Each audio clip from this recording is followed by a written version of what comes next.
Good morning and namaste.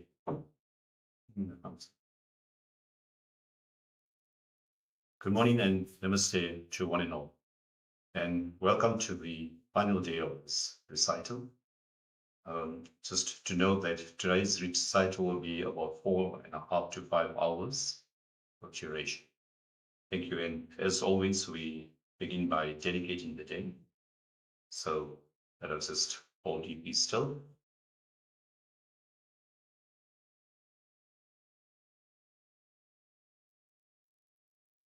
Om Param Atmani Namah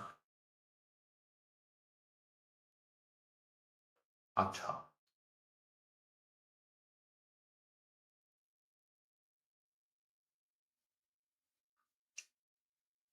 Om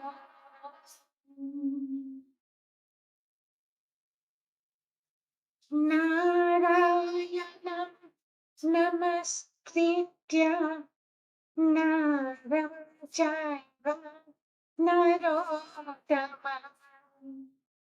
Devim Saraswatim Vyasam Tato Jayam Udhiraye. Om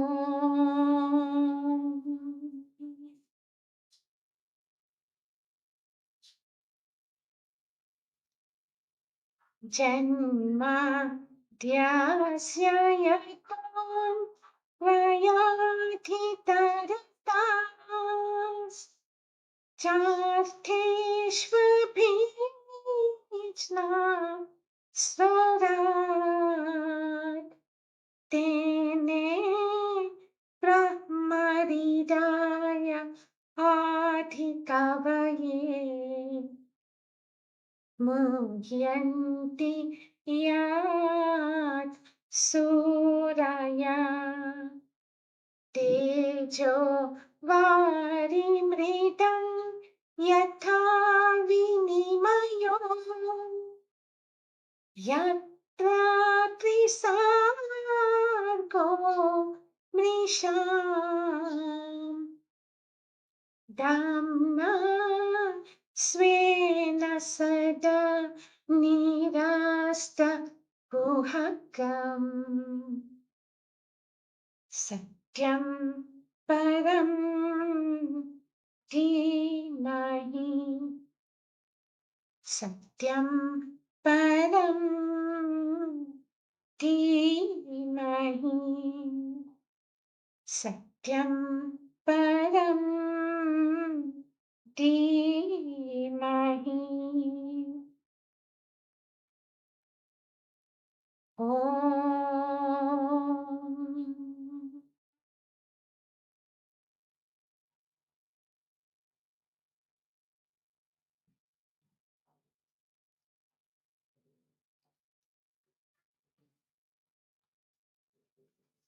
Namaste and good morning. This morning we commence with Skanda 11, chapter 30. Atha Trivisho Dhyayah. The Fratricidal Holocaust. Forwarding. The Raja said, after Uddhava had left Dwaraka, what did the worshipful Lord, the cause of all causes, do at Dwaraka? When his clan of the Yadus was condemned to destruction by curse of a holy man, how did he abandon that glorious earthly form of his which used to enthrall the senses of all men by his superb excellences? Seeing that unique form, women found it impossible to withdraw their eyes therefrom. Devotees into whose heart it entered through the portals of their ears found it unerasably impressed on their minds. Poets found its beauty stimulating a new glow of inspiration to their words, bringing them worldwide reputation. And seeing that form seated in the chariot of Arjuna, as it coursed through the battlefield of Kurukshetra, countless warriors dying in battle attained identity with it. Sri Suka said, taking note of the numerous inauspicious portents that were observed on land, in the sky, and in the intermediary regions, Krishna said as follows to the unsuspecting Yadus gathered in the assembly hall as Sudharma. The worshipful Lord said, O leaders of the Yadavas, terrible portents indicative of death are seen in Dwarka. It is not proper for us to stay here even a moment longer. Let women, children, and old people go to the place known as Shankodhara, where we menfolk will go to Prabhasa, where the river Saraswati flows to the west. Taking purifying baths there and observing fast, we shall with concentrated mind adore the Devatas, divine agencies, with ceremonial baths, unguents, and other ingredients of worship. We shall seek the blessings of many holy men, making presentations to them of cloth, money, land, cows, elephants, horses, chariots, and houses. By observing these commandments, dangers are averted and all round welfare secured. The worship of the divinities, holy men, and cows bring good to living beings. All the elders of the Yadavas agreed to this proposal of Krishna, the destroyer of Madhu. They crossed the ocean in the boats and traveled to Prabhasa in their chariots. There, the Yadavas performed with great devotion all the holy rites mentioned by the Lord and many more. Afterwards, deprived of discrimination by a stroke of destiny, as it were, they took heavy doses of a heady, sweet wine called Markandeya. A fierce quarrel soon arose among those proud and haughty Yadava heroes under the influence of the powerful drink, augmented by the deluding effect of Krishna's resolve. Excited by anger and intent on killing one another, they fought with weapons like bows and arrows, swords and maces, spears and javelins, with the banners of chariots, cavalry, and infantry fluttering, and seated on various kinds of mounts like camels, donkeys, bulls, buffaloes, and horses. They confronted one another and caused mutual destructions, as elephants do in the forest with their tusks. In that bitter conflict, they clashed with one another in duels, Pradyumna with Samba, Akrura with Bhoja, Aniruddha with Satyaki, Subhadra with Majid, the fierce Gada with his namesake Gada, and Sumitra with Suratha, under the delusion caused by the Lord. Another intoxicated heroes like Nisatha, Ulmuga, Sahasrajit, Satyajit, and Bhanu fought among themselves, the various clans of the Yadus, Dasars, Dasarhas, Vrishnis, Andhakas, Bhojas, Satvatas, Madhu, Arbudas, Mathuras, and Surasenas, Visrajanas, Kukuras, Kuntis, etc., all fought among themselves, forgetting their kinship. They fought, sons with fathers, brothers with brothers, uncles with nephews, grandfathers with grandsons, friends with friends, and relatives with relatives, and thus themselves killed their own near and dear one under the delusion caused by the worshipful Lord. When arrows and weapons were exhausted, when all bows were broken, they plucked the Iraka reeds with their fists, The reed, as they held it in their hands, became as hard as battens of adamant. They charged one another with it as determined antagonists, and when Lord Krishna tried to restrain them from the fight, they attacked him too. Considering Balabhadra too to be one on the enemy's side, they rushed at him with weapons to kill. Therefore, Krishna and Rama too, pretending to be in an angry mood, moved about the place, killing many with the irakagras, wielding them like iron bars. Cursed by the holy man and deluded by the Lord's Maya, the flame of anger ignited among the Yadavas by mutual antagonism burnt up that entire race as a fire generated by the mutual friction of bamboos consumes a bamboo forest. When his own clan was thus destroyed, the Lord felt satisfied that the residual burden of the earth had also been lightened. Rama now entered into the meditation on the Supreme Being sitting on the seashore and gave up the human body in that state, uniting his self with the Supreme Self. Seeing Rama's exit from the worldly scene, the worshipful Lord Sri Krishna sat silently on the ground under the Ashwatha tree. He sat there, assuming his form with 4 arms and illumining all the surroundings with his luster like the fire without the heat or smoke.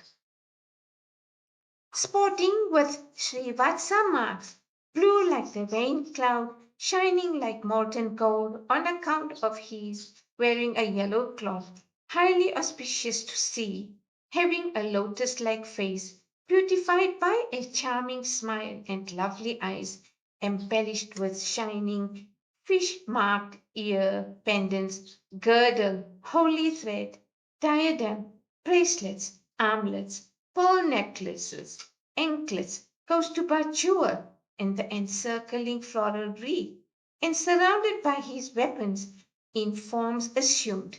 He sat under the Ashwatha tree, resting his lotus red left leg on the right thigh. A hunter named Jara, into whose hands the residual bit of the iron pestle had fallen, had made an arrowhead out of it.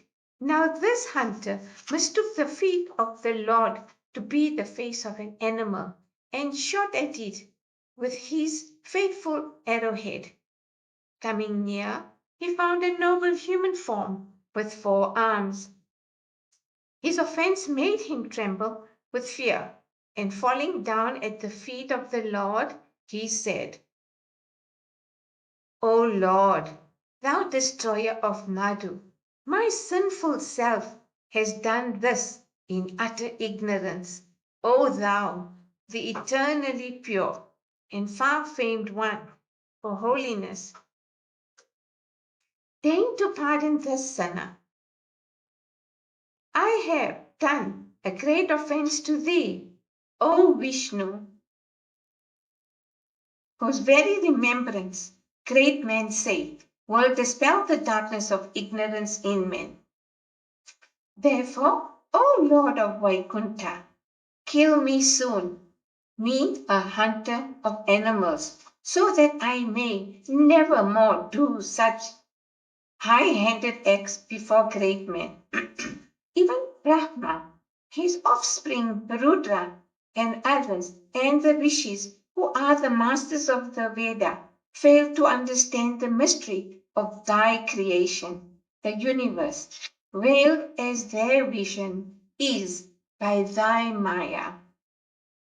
How then can most ignorant and humble hunter understand by himself that thou art subject to the curse of holy men? The blessed Lord said, O Jara, do not entertain any fear. Get up. What you have executed is only due to my resolve. by my will, you shall gain heaven, the realm where men who do good works go.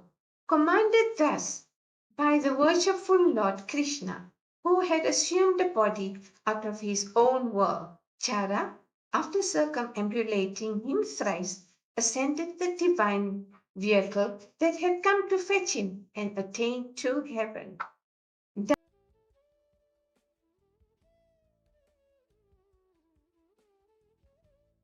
By the fragrance of the tulasi garland of his, he traced the Lord to the place where he was seated. He saw his Lord and Master seated under the Ashwatha tree, surrounded by his luminous weapons. At the sight, Daruka, bathed in overflowing love, jumped off the chariot in great excitement, fell down at the Lord's feet.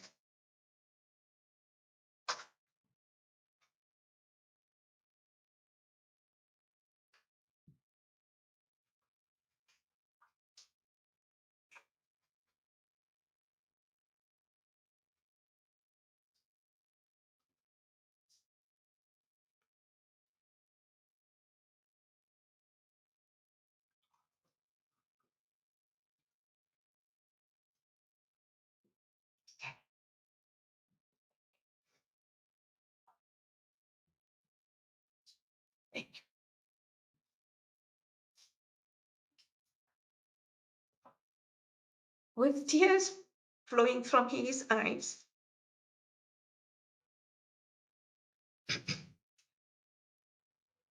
he said, having lost track of thee, I have, O Lord, been like one caught in darkness, with eyesight practically lost, like one in the darkness of night after the moon had set. I have lost all sense of direction and peace of mind.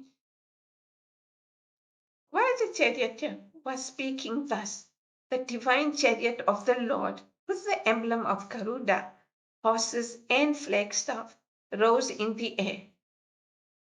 The divine weapon of the Lord that had surrounded him in embodied form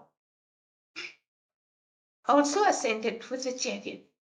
To the chariot who was standing, wonderstruck on seeing all this, the Lord said, O charioteer, go to Dwarka, inform all relatives there about the destruction of the Yadus by mutual conflict and also Balarama's device by yogic process and my abandonment of the earthly scene. None of you nor our relatives should stay at Dwarka hereafter, for after my time, that city of Yadus will be inundated by the sea. All of you with your families and also my parents should go to Indraprastha under the protection of Arjuna. As for yourself, follow the Bhagavata Dharma, be established in knowledge, and abandon all attachments, knowing the whole universe as an expression of my Maya. Remain tranquil and free from all grief. Instructed thus by the Lord, Daruka circumambulated him again and again, prostrated before him, held his feet by his head, and returned sorrowfully to the city.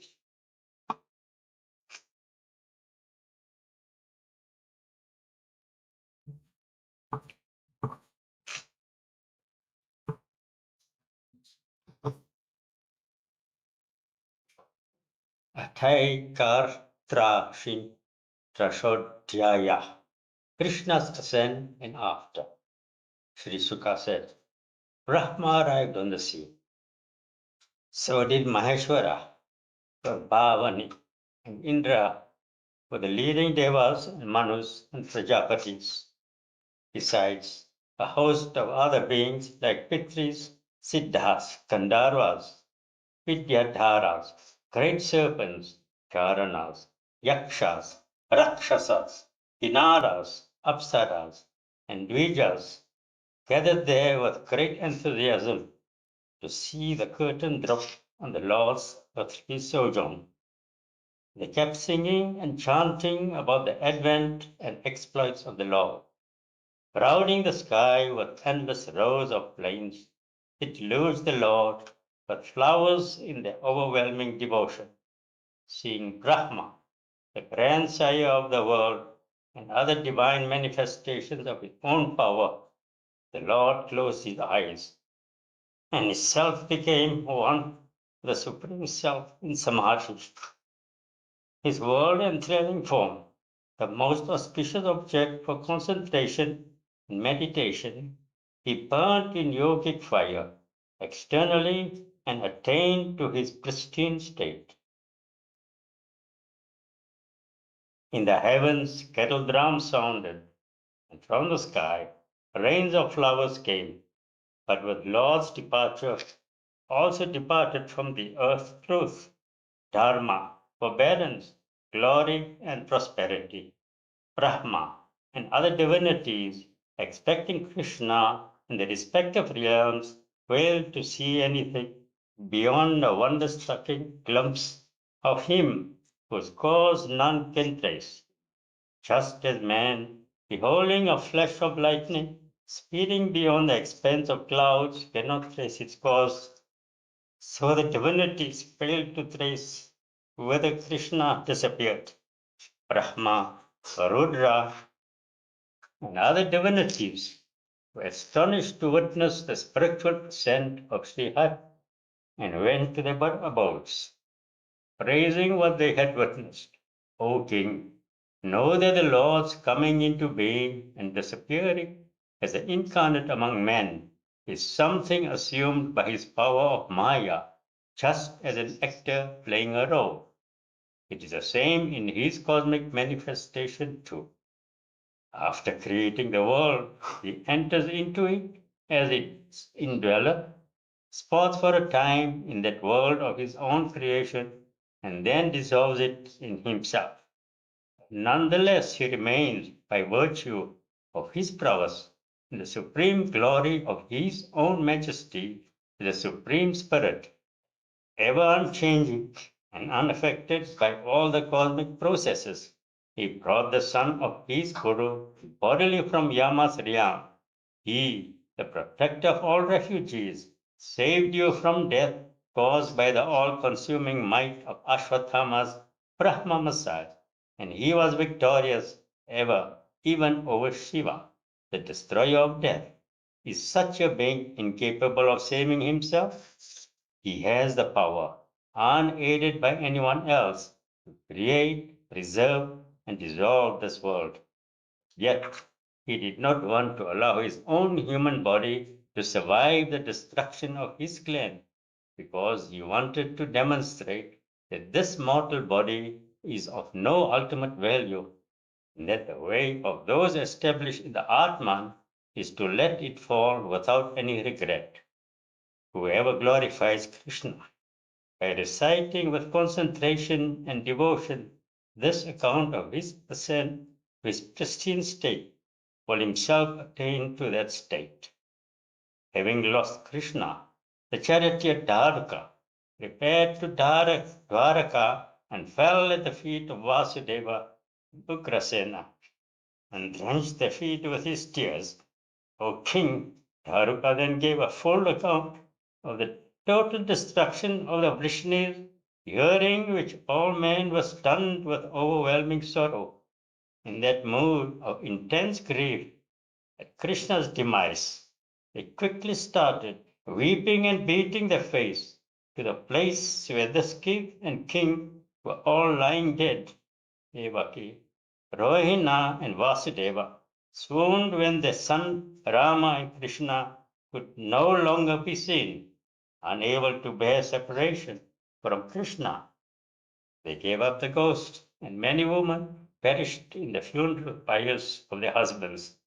The wives of Rama ascended the funeral pyre holding his body, and Vasudeva's wife, and the wives of Krishna's sons, the respective bodies of their husbands.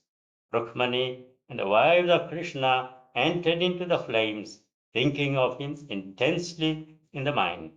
Arjuna, stricken at the demise of all his dear friends, sought relief in contemplating on the great teachings the Lord had given him through his Gita. Arjuna attended to the proper performance of obsequies for those relatives for whom there was no issue of those rites. Soon after the Lord left Dwaraka, the ocean inundated the whole of that prosperous city, except where the mansion of the Lord stood. The Lord Krishna is ever present in that place. It is the most auspicious of all auspicious places, the very remembrance of which will rid men of their sins. All those who survived the fratricidal Holocaust, especially women and children, were removed by Arjuna to Indraprastha, where he installed Vajra as a king. O king, on hearing from Arjuna about the destruction of the friendly clan of the Yadavas, King Yudhishthira, your grandfather, installed you as his successor and set out on the ultimate track.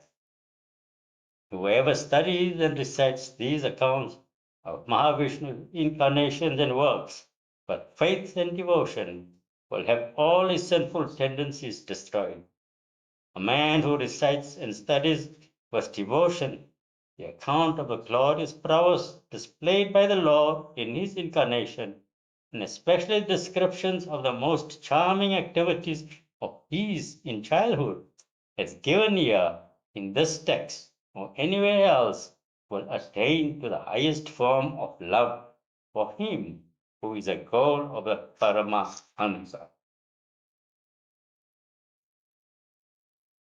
Iti Shrimad Bhagavate Mahapurane Vyasikyam Ashtadasha Sahasrayam Paramahamsyam Samhitayam Ekadasha Skande Ekatringsho Dhyaya. The ascent of Krishna to his heavenly abode. We pause with the reading and we will now recite a prayer for global, universal world peace. I ask Shilaben Bagun to lead us into the prayer of the ShantiPath, and all those that are present here, I could ask you to please stand up.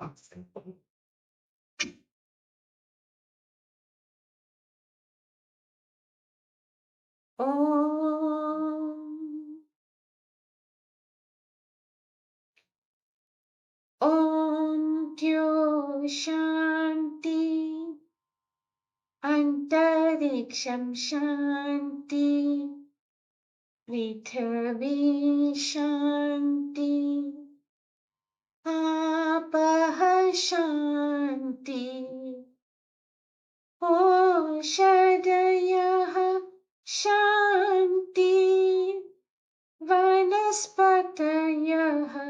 Shanti Vishve Deva Shanti Brahma Shanti Sarvam Shanti Shantireva Shanti Sama Shantiredhi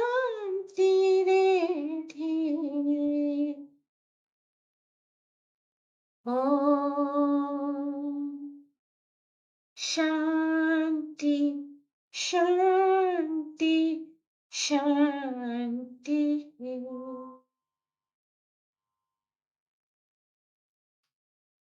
Unto the heavens, peace. Unto the sky, peace. Unto the earth, peace. Peace be unto the waters. Unto the herbs, peace. Unto the trees, peace. Unto all the gods, peace. Unto Brahma, peace. Unto all peace. And may we realize that peace. Om, may peace and peace and peace be everywhere.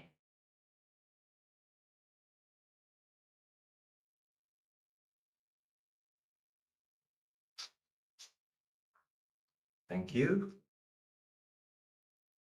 It Ekadasha Skanda Samapta Hari Om Tat Sat.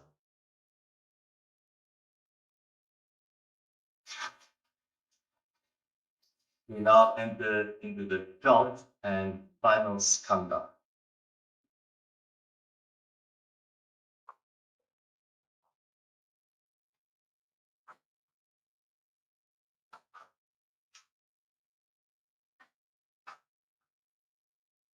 Ra Vishal Skanda Atha Pratamo Jaya.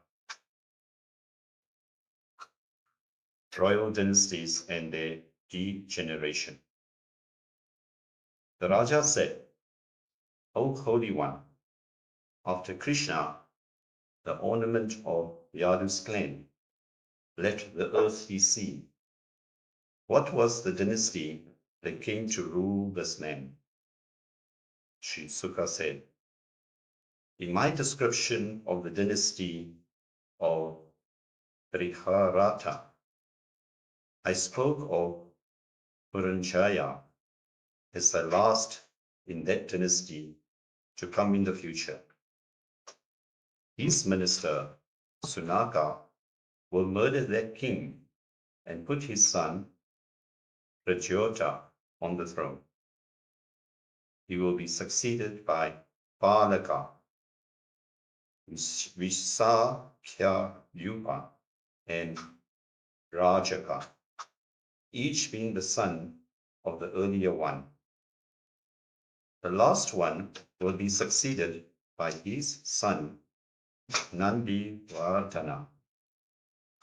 Thus, these 5 rulers, called the Pratyotas, will have rulership of the earth for 138 years. Nandivardhana will have Sisunnaga as son. He, Kakavarna. He, Shemityakarma. And he, Kshetrajna. He will have as son Vitisara. He, Ajatasar. He, Darbaka. And he, Achaya. Achaya will have Nandivardhana as son, and he, Mahanandi. These 10 rulers, called the Sisu Nagas, will rule the earth for 360 years during the age of Kali. O king, Mahanandi will have by Sudra woman a son named Nanda, who will be very powerful and very prosperous. He will destroy all Kshatriya kings. Apologies. He will destroy all Kshatriya kings. Thereafter, rulers will be mostly like Sudras and given to unrighteous ways. A man of irresistible might, he, after destroying all Kshatriyas, will, like another Parasurama, will rule the earth as the sole monarch. He will have 8 sons, beginning with Sumalya. These kings will enjoy the land for 100 years. The dynasty of these 9 Nandas will be extirpated by a Brahmana named Chanakya, and after them, the Mauryas will enjoy the earth in the age of Kali. That Brahmana, Chanyaka, will crown Chandragupta as the king. His son will be Varisara, and his son Ashoka Vardhana. His son will be Suyasyas, his son Sangata, his son Suka, and his son Soma Sarma. His son will be Satatavana, and his son Rihadrata. These 10 kings of the Maurya dynasty will rule the earth in Kali Yuga for 337 years. He will be followed by Agnimitra, he by Sucheshtra. Sucheshtra will be succeeded by Vasumitra, and he by Pulinda. He will be succeeded one after another by Kosha, Vajramitra, Bhagavata, and Devabhuti. These 10 rulers of the Sangha dynasty will be ruling the earth for 112 years. The Sanghas will be followed by the rule of the kings of the Kanva dynasty, possessing no great merit. Devabhuti, the last of the Sanghas, given to the lascivious way of life, will be killed and the kingdom usurped by his intelligent minister, Kanva, otherwise known as Vasudeva. He will be succeeded by his son, Pundra, and he by Narayana. The Kanva dynasty will rule for 345 years in the age of Kali. Susarma of the Kanva dynasty will be slain by a subordinate of his named Bali, a Sudra of low origin. He will be the ruler for some time. Afterwards, his brother named Krishna will become king. His son will be Sri Satakarna, and his son Purnamasa. Of him will be born Lambodara, of him Chibi Laka, of him Megaswati, and of him Ataman. Ataman will have a son, Anistakarma, he Eleya, and he Talaka. His son will be Purusha Hiru, and his Sunandana. Sunandana will have Chakora as son, besides 8 others of different names. The 8th son will have Sivasvati as son, and he Harindama. He will have Gomati Putra as son, and he Puriman. From Puriman will be born Medarasas. From him Sivaskanda. From him Yajnashri. From him Vichaya. From him Chandra Vijna, and from him Salomadu. These 30 kings will rule for 456 years. There will be 7 rulers of the Abhira dynasty, ruling from the city of Avavriti, 10 of the Adalba and 16 of the Kanka dynasty. These will be extremely greedy.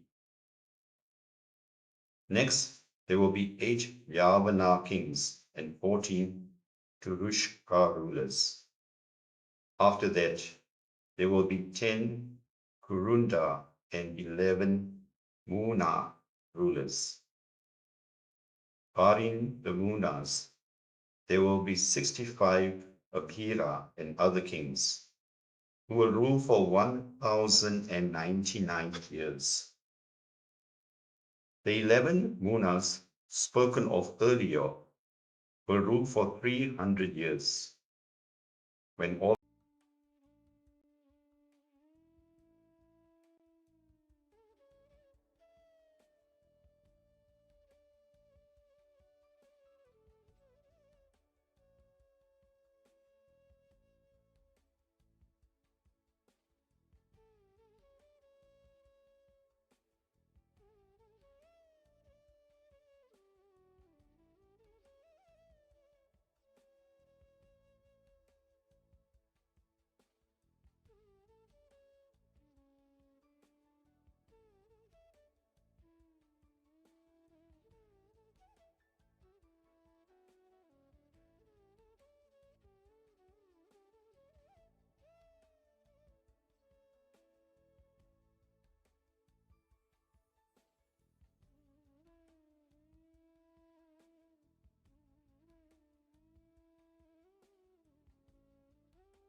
and rule over a predominantly Sudra population,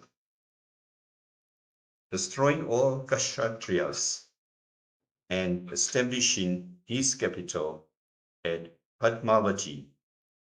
He will rule over the whole country from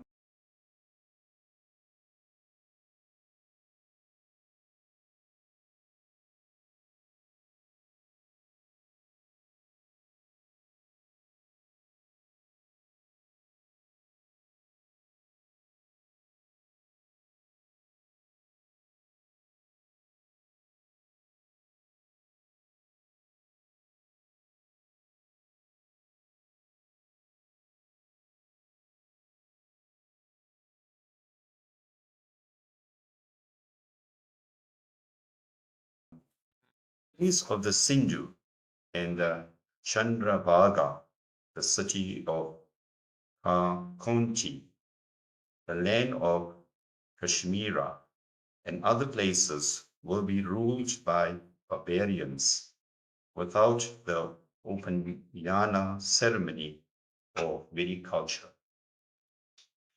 O king, all these rulers, following the way of barbarians, will rule contemporaneously in different parts of land. They will only maintain the form of kingship, but will be steeped in adharma and untruth. They will be very miserly, violent-tempered, and given to oppression of women, children, and holy men. Their hobby will be to run after wives and wealth of others, and they will spend their time from sunrise to sunset aimlessly. They will be short-lived weaklings, always overpowered by rajas and tamas, and given to oppression of their subjects. Ruled by such kings, the subjects will also follow their ways in conduct and outlook. By mutual conflict and by the oppression and misrule of the kings, disaster will befall the whole land. Atha Dvitiyotyaya. Skanda 12, Chapter 2, Progress of Kali.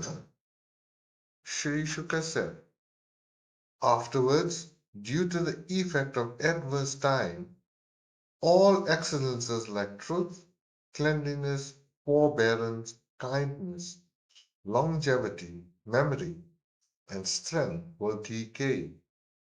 In the age of Kali, wealth takes the place of high birth, virtuous conduct and character in estimating a man's worth. Might will become right, being accepted as the factor determining what is dharma and what is justice. Mutual attraction will become the sole consideration in marital relationship. Business will become tantamount to the practice of fraud. Skill in lovemaking will be recognized as the chief excellence in man and woman. The sacred thread will become the sole distinctive feature of a Brahmana. External marks will become the only insignia of ashramas, and they will be the only means to recognize one that has passed from one ashrama to another. If a man is too poor to conduct a case, his case will be considered weak in the eyes of the law. If a man is a master of abusive vocabulary, he will be considered a scholar. Poverty will be looked upon as sufficient proof of guilt in the case, and ostentation and show will become the hallmark of character. Mating will be looked upon as marriage. Bathing will be significant only hygienically and not ceremonially. A holy water, tirtha, will mean only water at a distance. A well-dressed hair will become the criterion of beauty. Men will live to eat and not eat to live. Mere audacious profession will be taken as adherence to truth. A man who maintains his family by hook or crook will be considered resourceful and respectable. Dharma will be observed solely for reputation. When men degenerate in this way, whoever is powerful among Brahmanas, Kshatriyas, and Vaishyas, or Shudras will become the rulers. These greedy and cruel rulers, following the way of brigands and plunderers, will lay their hands on the womenfolk and wealth of their subjects, who will therefore be forced to take shelter in mountains and forests. Oppressed by heavy taxation and absence of rainfall, people will have to subsist on greens, roots, flesh, honey, fruits, flowers, tubers, etc. Reduced to misery, they will fight among themselves and perish.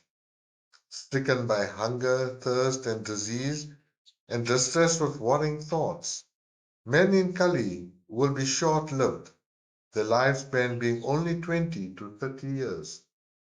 When due to the evil influence of Kali, men have become physically weak, when the dharma of the varnas and ashramas inculcated by the Vedas has perished, when the ways of the atheists and their teachings have become widespread, when kings have degenerated into mere robbers, when men in general have begun to indulge in theft, falsehood, and vain slaughter, when all varnas have come to the level of shudras, when cows have degenerated to the size of goats, when monasteries and religious settlements have become merely places of enjoyment like homes, when sex relationship has come to be recognized as the only relationship, when plants have got reduced to the size of tiny grass, when trees have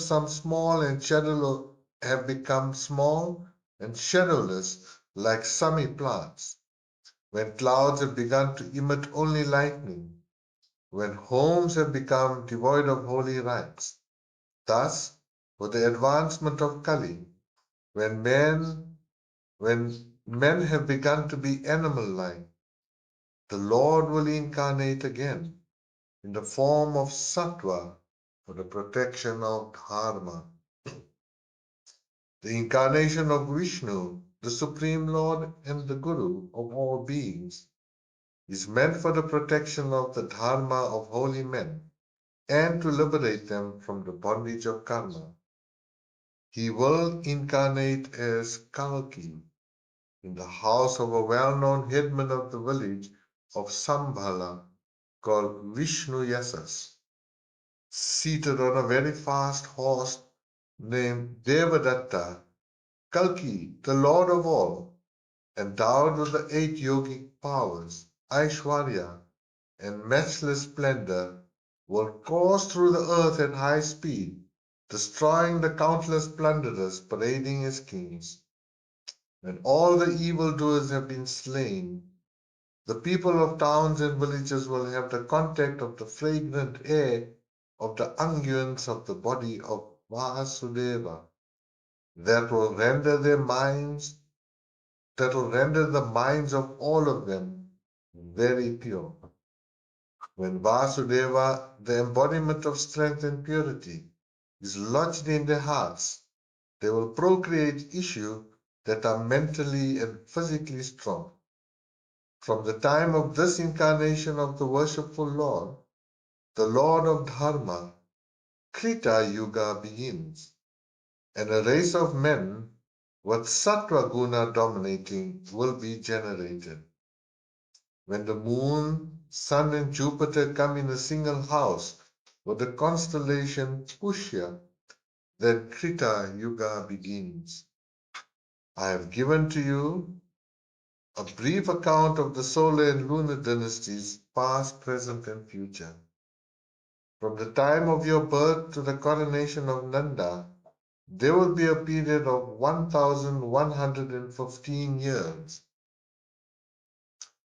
Whatever constellation is visible at night in the same longitude between Pulaha and Kratu, that is, the 2 stars of the Great Bear, Saptarshis, that become visible before dawn, with that constellation, the Great Bear, is associated for 100 human years. Now, during your rule, the Great Bear is associated with the constellation Magha. It was during this same period that the most glorious manifestation of Mahavishnu, known as Krishna, left for his divine abode, and Kali entered the world, awakening evil propensities in men.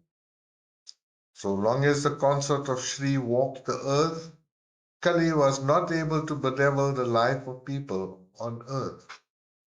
It was when the Saptarshis were in the constellation of Magha that the age of Kali, lasting for 1,200 divine years, began. When, at the time of the rule of Nanda, Kali moves from the constellation of Magha into that of Purva Shadha, the influence of Kali will become more intense and widespread.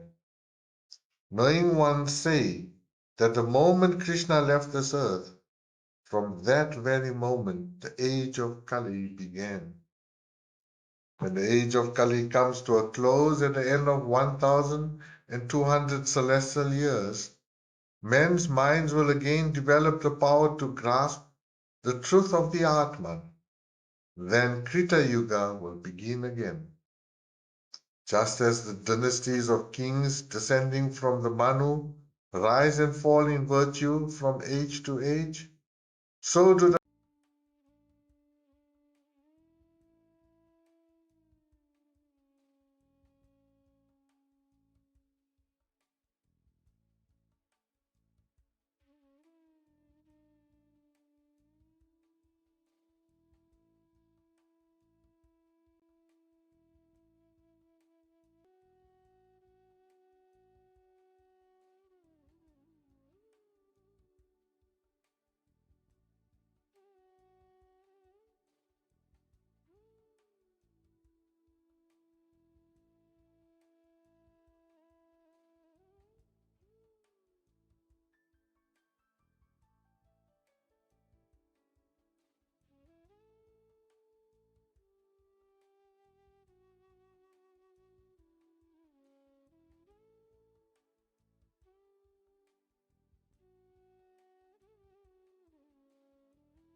Dhyaya, how to overcome the evils of Kali. Sri Suka said, seeing these ambitious rulers intent on more and more conquest of territories on earth, the earth deity says mockingly, lo, these kings who are in themselves the mere toys of death long to subdue me. Vain and fleeting are those objects of desire on which these rulers, however learned, set their hearts believing in the permanency of this body.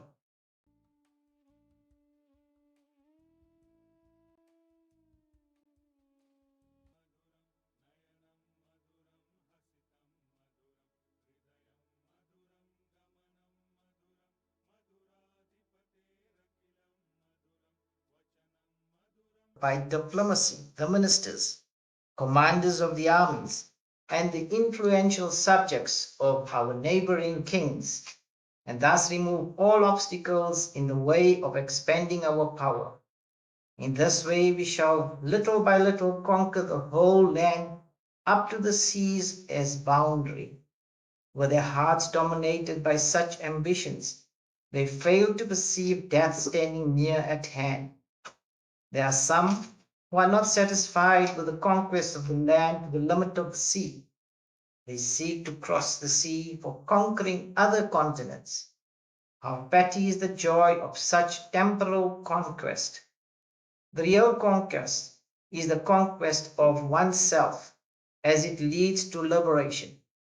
These slow-witted people now think that this earth, which the Manus and the sons one possessed and ruled for a time only, to leave it behind and go away as they came, can be held by them through conquest. On account of their keen proprietary craving for land, intestine, quarrels over ownership of possession arise between father and son, brother and brother. Among these unenlightened people, each claimant, claiming the whole kingdom as his, fights for the other claimants and dies for the sake of earth. Pritu, Puru Ravas, Gadi, Na Usha, Bharata, Arjuna, Mandata, Sagara, Rama, Katvanga, Dundumara, Raghu, Trinabindu, Yayati, Saryati, Santanu, Kaya, Bhagirata, Koval Yasva, Kakucha, Nishada, Niga, Hiranyakasipu, Vritra, Ravana, Namuchi, Sambara, Narakasura, Hiranyaksha, Taraka. These and several other rulers, belonging both to the species of men and asuras, were all very learned and courageous persons. They were ever the victors and never the vanquished. Still, in spite of all their wisdom, these persons fondly thought of me as their own, forgetting that they were all destined to die one day. At last, time has engulfed them all with their ambitions, unfulfilled and achievements but a memory. Their bare names remain to tell their tales. O great king, I have narrated to you the stories of many who lived to make their names famous in their lifetime and then pass away and become a memory or a mere name soon after. Their narratives are only the literary device I have used with a view to instill into you the importance of renunciation and realization. They have no ultimate significance in themselves.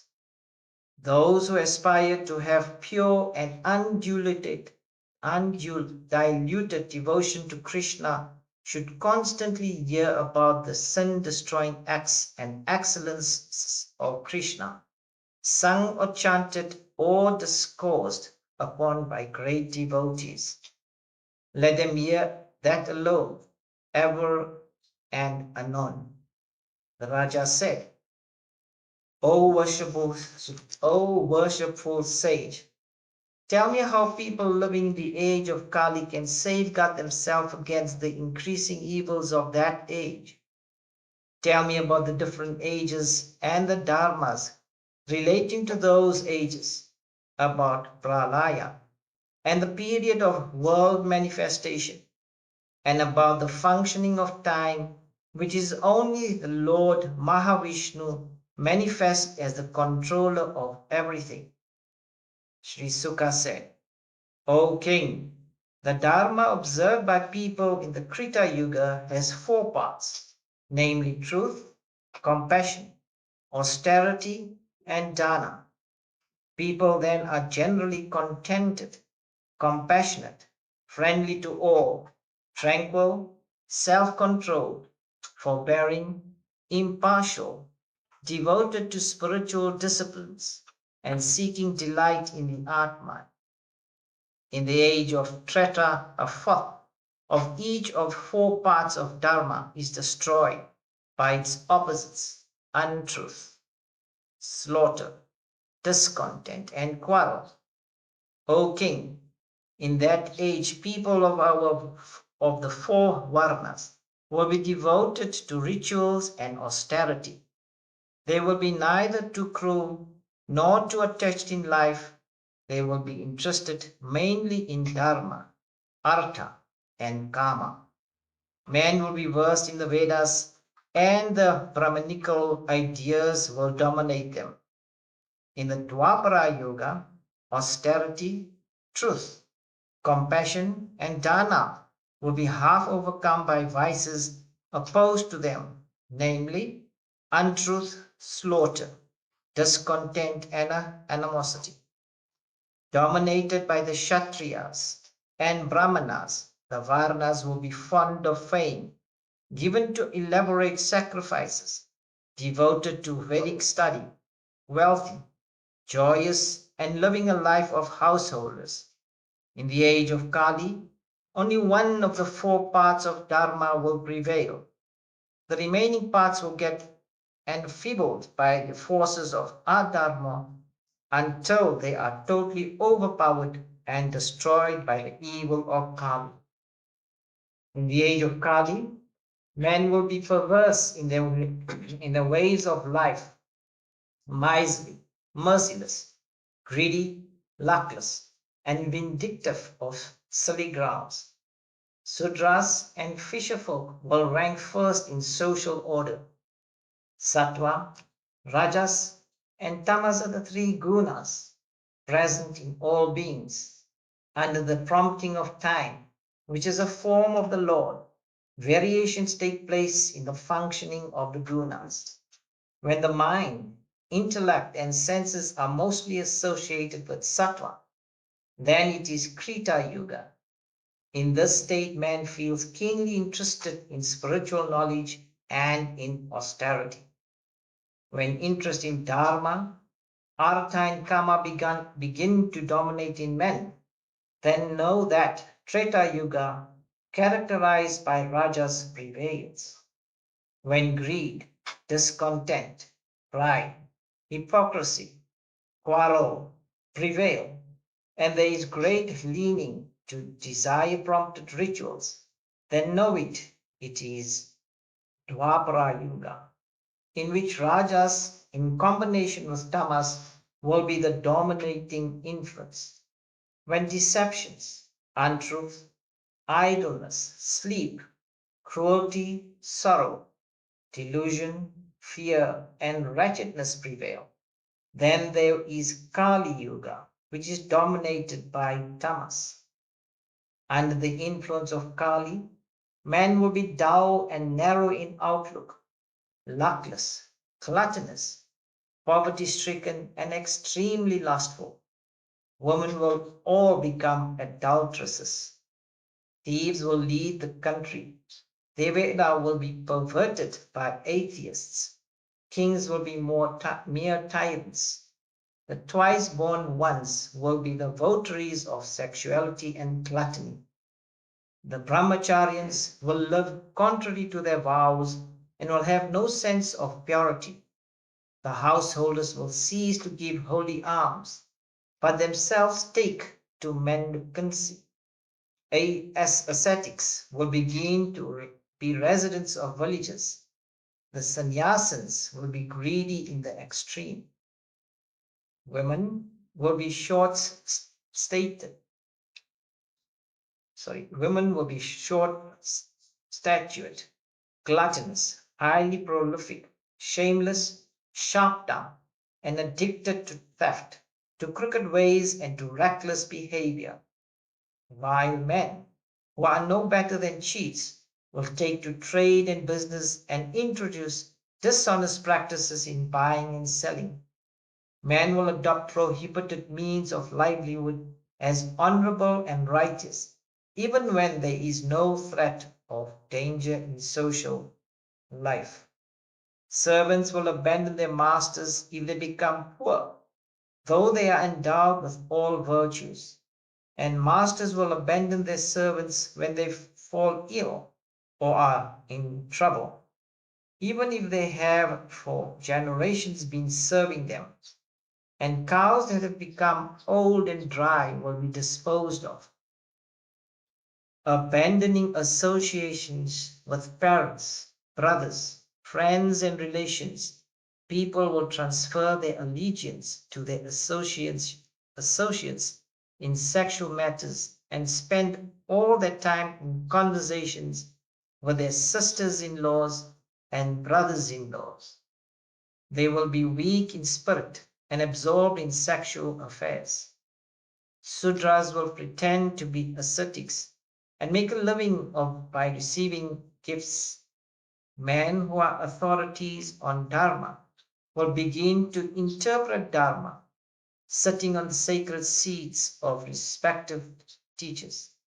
O king, oppressed by scarcity and heavy taxation, plagued by failure of rain and want of food, and having none of the amenities of life like clothing, food, drink, bed, baths, decorations, and enjoyments, men will look like ghosts and goats. For a pittance, people will quarrel, abandon all bonds of affection, and fight with the nearest kith and kin until they kill them or they are themselves killed. People will fail to take care of even their old parents, interested only in their own food and sexual satisfaction. They will neglect even talented children of theirs. O king, carried away by the arguments of atheists, men of the age of Kali will not generally adore the worshipful Achyuta, the father of all the worlds and the object of worship for even Brahma and other divinities. They will not adore even him whose name saves one from bondage and takes one to the highest goal. If uttered in a mood of helplessness, when faced with death or extreme danger, or fall from a height, when the worshipful Lord, the Supreme Person, enters into the hearts of people, he destroys all the evil wrought in the minds by Kali through food, place of residence, and sense objects. By being heard about, hymned about, meditated upon, worshipped, or adored, the Lord enters into the heart of men. And when he so enters, he destroys all the evil tendencies acquired in the course of innumerable lives. It is only when the Lord enters into the heart of a spiritual aspirant that all the evil in him is destroyed. Just as the discoloration of gold by contact with other substance is removed only by heating it in fire. Learning, austerity, pranayama, kindness to all, pilgrimages, vows, charity, repetition of mantra. None of these can purify the mind, root and branch, and remove the possibility of a relapse to its old state. It is only the Lord's presence in the heart that can achieve this. Therefore, O King, strive your best to install Kesava in your heart. If you choose death is near at hand, make your mind concentrated on the Lord now. You can gain the supreme state. The worshipful Lord, the supreme being, is the one being that deserves to be contemplated upon by a person threatened with imminent death. For the supreme being, who is the soul and support of all, takes unto himself all who entrust themselves to him. Though Kali is the seat of all corruption, it has, O King, got one virtue, for in this age, Kirtana, or the singing of the Lord's excellences and chanting of his name, can by itself efface all attachments from the heart of man and reveal to him the truth. Whatever is attained by one through meditation on the Lord in Krita Yuga, through the sacrificial rite in the Treta Yuga, and ritualistic worship in the Dwapara Yuga, all that is obtained by Kirtana alone in the Kali Yuga. Atha Chaturtho Dhyaya.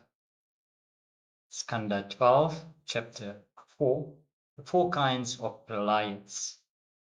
Naimitika pralaya. Sri Suka said, O king, I have already spoken to you about time from its atomic dimension to the Dviparada.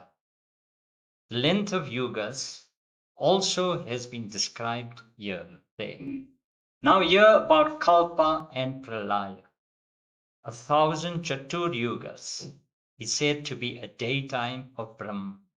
This period is known as a Kalpa.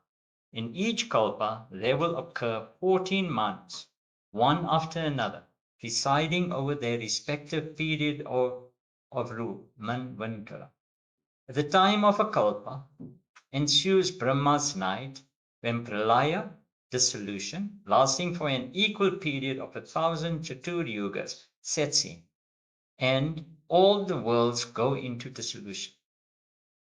This Pralaya is called Naimitika Pralaya, or dissolution due to a specific cause, namely the sleep of Brahma. Mahavishnu, the cause of all the worlds, then withdraws the whole manifested universe into his being, himself resting on Adishesha. Then Brahma, the creator, is born of Vishnu, sleeps in his being for a period equal to his waking life, that is 1,000 Chatur Yugas. Prakriti, a Prakrita Pralaya. When a Dviparada, the full lifespan of Brahma divided into two halves, is over, the 7 evolutes of Prakriti, namely Mahatattva, Ahamkara, and the 12 Tanmatras are dissolved into their causal condition. This Pralaya, the solution, is called Prakrita Pralaya, because the main categories evolved from Prakriti are now dissolved. Whereas in the Naimitika Pralaya, only the gross universe formed out of the categories is dissolved, the latter continuing in their discreteness. The whole cosmic shell now goes into dissolution, when the basis of it, namely the categories or the evolutes of Prakriti, resolve into their causal condition at the will of the Lord. O King, preliminary to this cosmic dissolution, Parjanya, the presiding deity of the clouds, will not give any rain for the period of 100 years. There being no food, men will fight among themselves and take to cannibalism until all living beings slowly perish under the onslaught of adverse time. The son of the Pralaya epoch will dry up by the fierce heat all fluids from the seas, earth, and the bodies of creatures. He will not allow a drop of rain to fall. Then out of Adishesha's mouth will come the Pralaya fire, which, fan by wind, will burn up all the depopulated nether worlds. The flames of the Pralaya fire and the sun would soon reduce the whole of this manifested universe in all its dimensions to the condition of a burning cow dung cake. Next, the Pralaya winds will blow fiercely for 100 years, converting the sky into one expanse of smoke-colored dust. Now will appear clouds of many colors and rain without stop for 100 years, filling the quarters with fierce peals of thunder. All the worlds included in the cosmic shell will be submerged in water. When the whole universe is thus submerged, the special attribute of the earth element, namely smell, is absorbed by water, and with this, earth element itself becomes destroyed by becoming one with the water element. Next, the fire element absorbs the special quality of water element, namely taste, and then water, bereft of its special quality of taste, becomes one with the fire element. When the kala, rupa, the special property of the fire element, is absorbed by the air element, then fire is dissolved in air. Now, the sky element absorbs the special property of the air element, namely touch, and it is consequently dissolved in the sky element. Next, the tamasa aspect of the ahankara absorbs sound, the specific property of akasha, and then the akasha element is dissolved in the tamasa aspect of ahankara. Mahatattva absorbs ahankara and is itself absorbed in the dispositions of prakriti or the gunas of sattva, rajas, and tamas. O king, directed by time, the unmodified pradhana or prakriti absorbs the three gunas of sattva, rajas, and tamas. The divisions of time, like day and night, do not effect changes in pradhana. For it is the root cause, beginless and endless, unmanifest, eternal and invariable.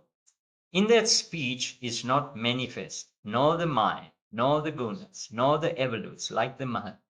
It is devoid of prana, buddhi, senses, deities, and the creative impulse for bringing out the world edifice.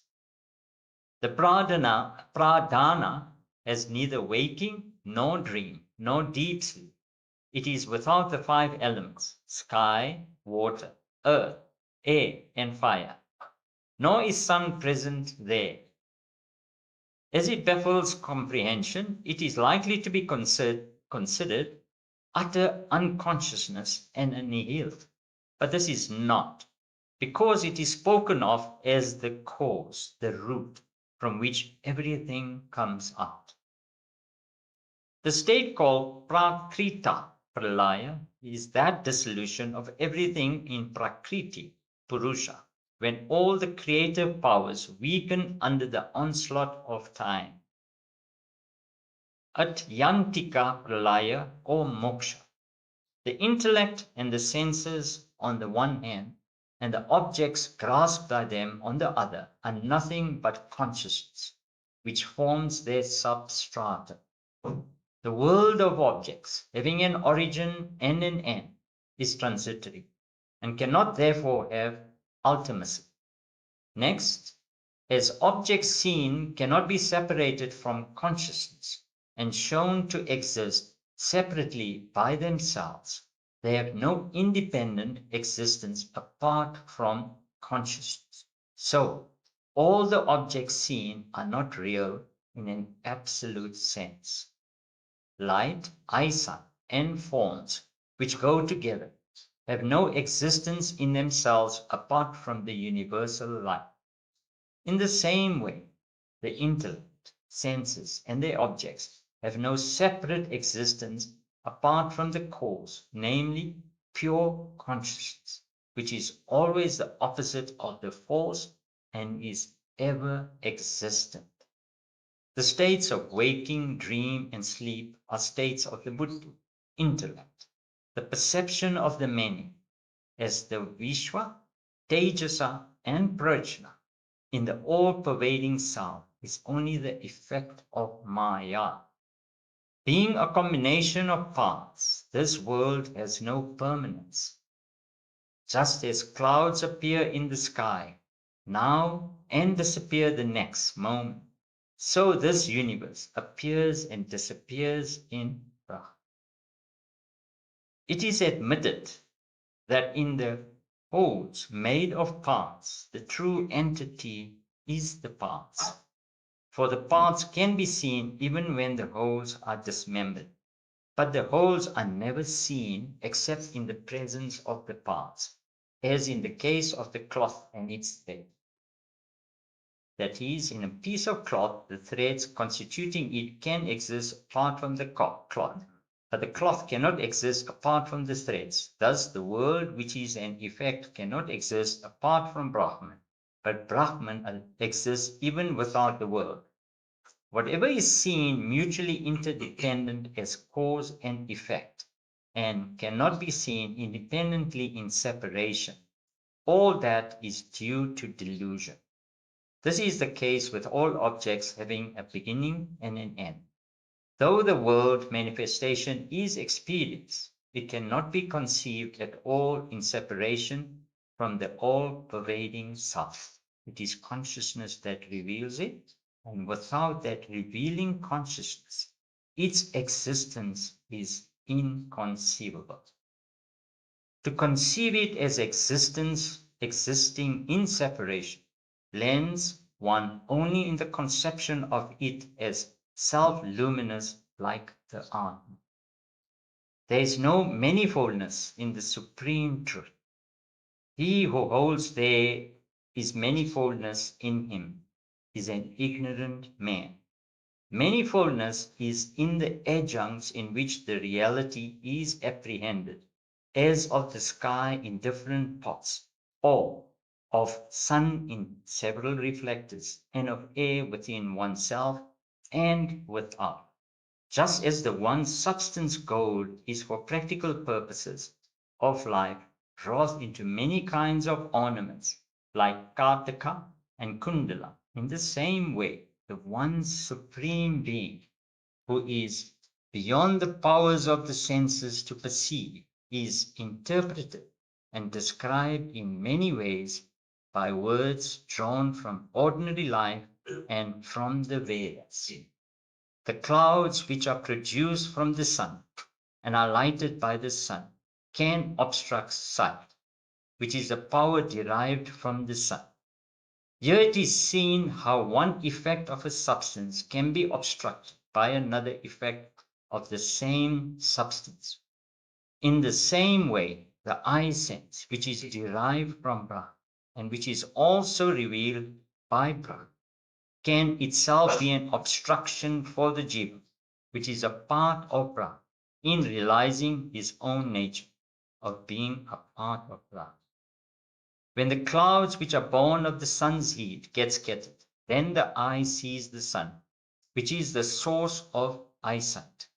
In the same way, when the eye sense, ahamkara, the adjunct of the Atman, is shattered by philosophic reflection, then the Atman realizes his nature as one with the Supreme Being.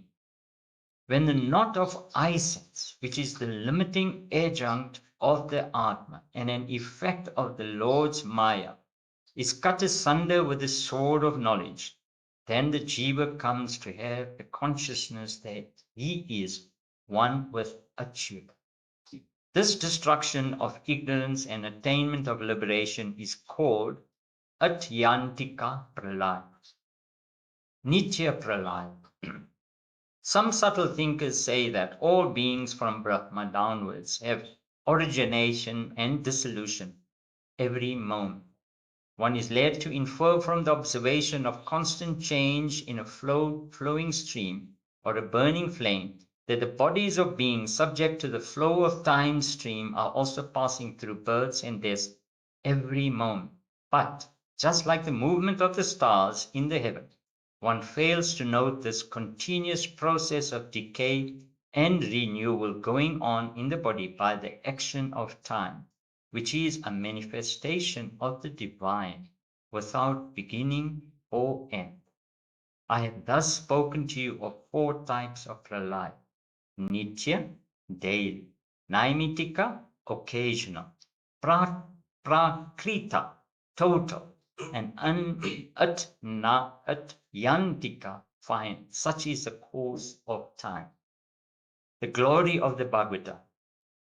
O the noblest of Kurus, I have thus briefly discoursed to you about the sportive manifestations of Narayana, the home of all beings, the supreme creator of the worlds. To describe them in detail is beyond the capacity of Brahma even. For man who is scorched in the forest fire of the threefold misery of transmigratory existence, samsara, and feels the urge to get across this sea of life, there is no better boat available than the pious listening to the exposition of the accounts of the Lord's sportive manifestations and excellencies. This book of ancient wisdom was communicated by the Rishi Narayana to sage Narada, who in turn instructed sage Krishna Dvaipayana in it. O king, out of this abundant love, that sage, also known as Badarayana, transmitted to me, his son, this great text of the Bhagavata, which is equal to the Veda itself. Oh, the noblest of the Kurus, this Sutta, who is sitting in our midst, will in future narrate the Bhagavata at Naimisharanya, at a long-drawn satra, on being questioned by Sonaka and other rishis.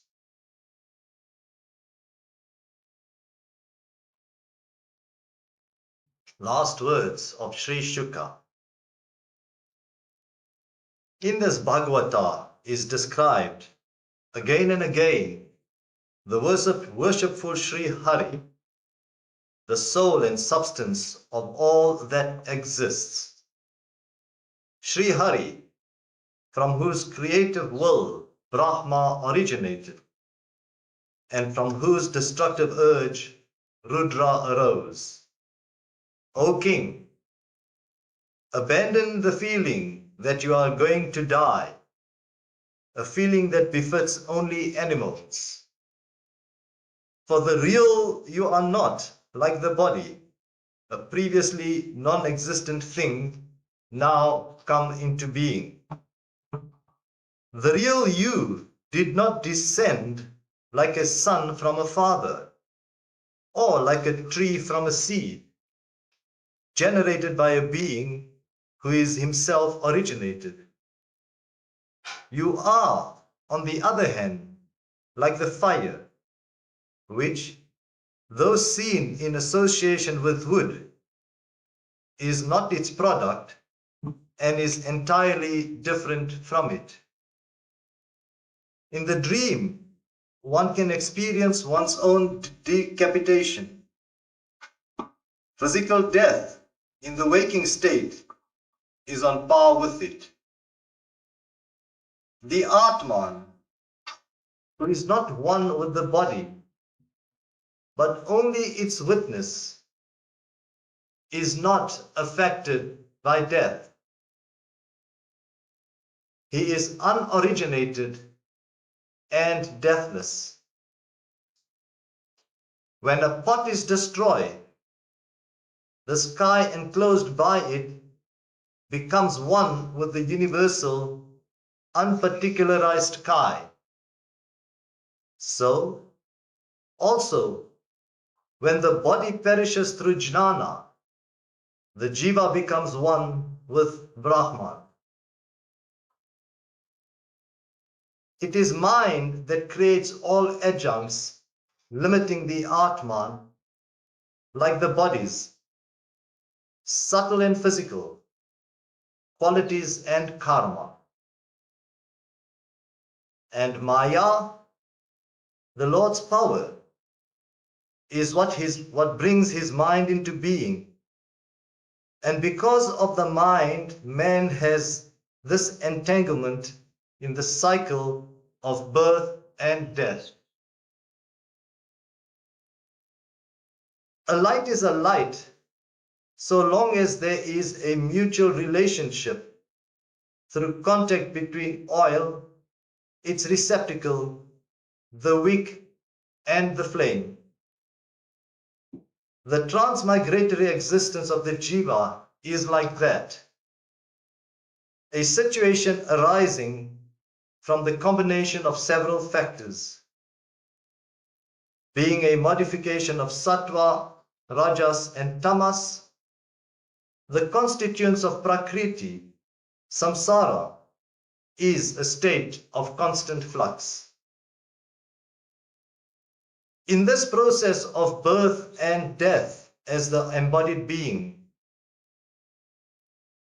the Atman is never born and never dies too. Birth and death apply only to the body, the adjunct of the Atman in embodiment. The Atman, on the other hand, is the self-conscious witness, beyond what is gross or subtle, the support of everything like the Akasha, changeless, endless, and incomparable. O noble one, in this way, through discriminative intelligence and constant contemplation on the Lord, grasp the truth of the Atman amidst his adjuncts of body-mind. If this truth of the Atman is grasped, the serpent Takshaka will not consume you under the prompting of the sage's son. The causes that bring about death will not even touch you, who are one with the Lord, and verily the death of death himself. Aham Brahma, Param Dhamma, Brahmaham,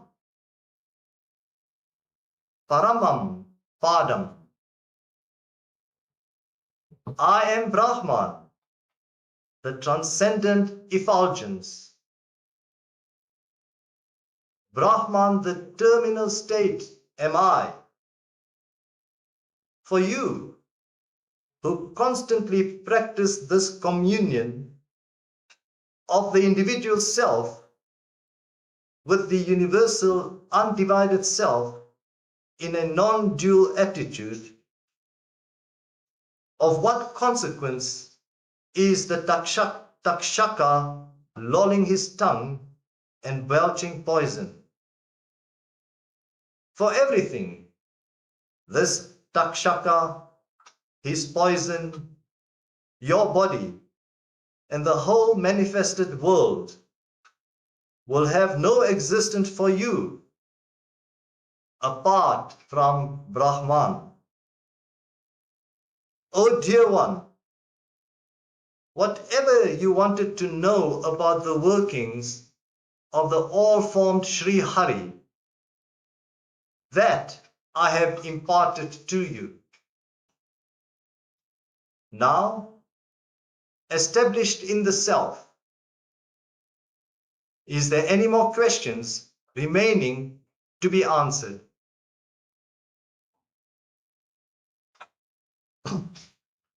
Atha Shashtodhyayana. Skanda 12, chapter 6. Salvation of Parikshit and after. Suta said, hearing these words of Suka, Vyasa's offspring, who is ever established in the experience of the Atman in everything, Raja Parikshit approached him placed his feet on his own head, and spoke to him with palms joined in salutation. The Raja said, I have indeed achieved my highest end in life by being the object of your blessing. From your mouth I have been able to hear about the greatness and excellences of Sri Hari, the infinite, without birth or death. It is no wonder that such saintly ones as you, whose minds are always devoted to Achyuta, bless and console the ignorant who are afflicted by the woes of worldly life.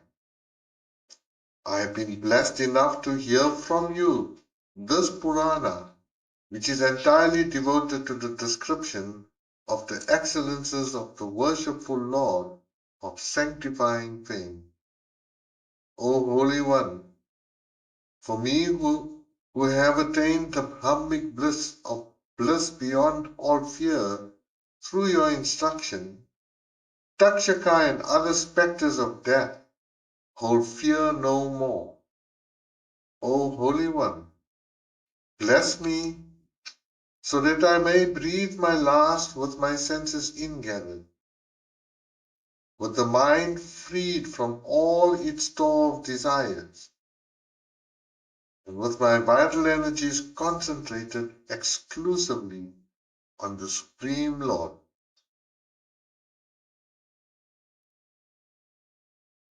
The reign of ignorance and its results has ceased for me forever by my firm establishment in the knowledge and experience as the Spirit.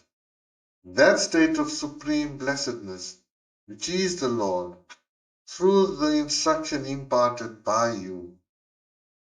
Suta said, saying so, the king Parikshit worshipped the sage Suka, who blessed him and then departed along with other ascetics. As for the Raja Parikshit, he sat there motionless like a tree, having made the mind ingathered, concentrated and absorbed in the Paramatman by the exercise of the controlling power of the Buddhi. He was seated facing north on the banks of the Ganga, on a seat of dharma grass, spread with the tips towards the east.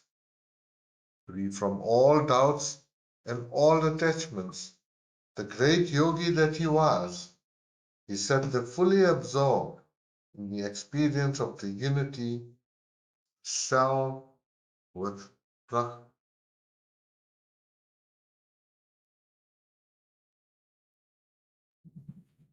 Now the serpent Takshaka, impelled by the incensed Brahmana boy, went towards the king at an opportune moment to kill him. On the way he met Kashyapa, a Brahmana, who was an expert in treating victims of snake poison. Presenting much wealth to that expert in treating snake poison, Takshaka managed to win him over and send him away from the sea.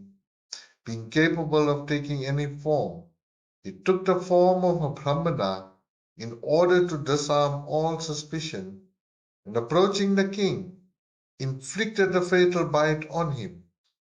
At once, even as all the assembled people were looking on, the body of Raja Shi, who was united in spirit with Brahman, was reduced in the flesh to ashes by the fiery poison of the serpent. On the earth, in the sky, and in all the quarters, the distressed cry of alas reverberated. Devas, asuras, and men stood wonder-struck and immobilized. The celestials then sounded kettle drums, the Gandharvas sang, and the Devas showered flowers, crying, Hail!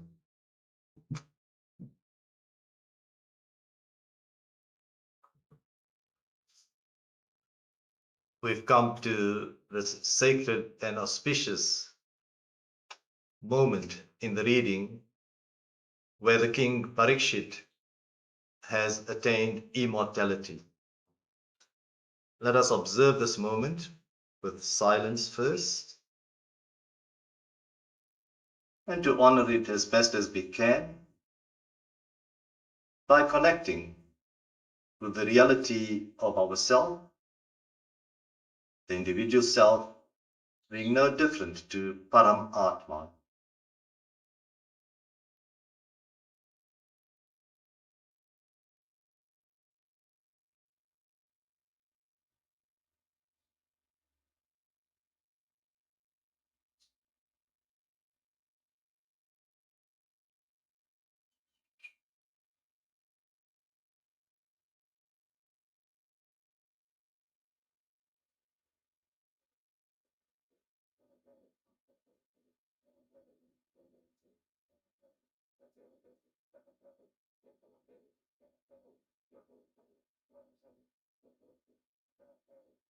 Thank you.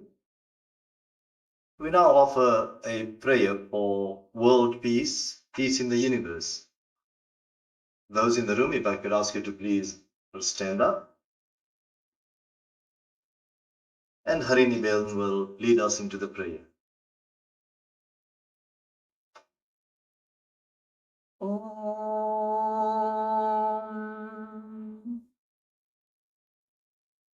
Om.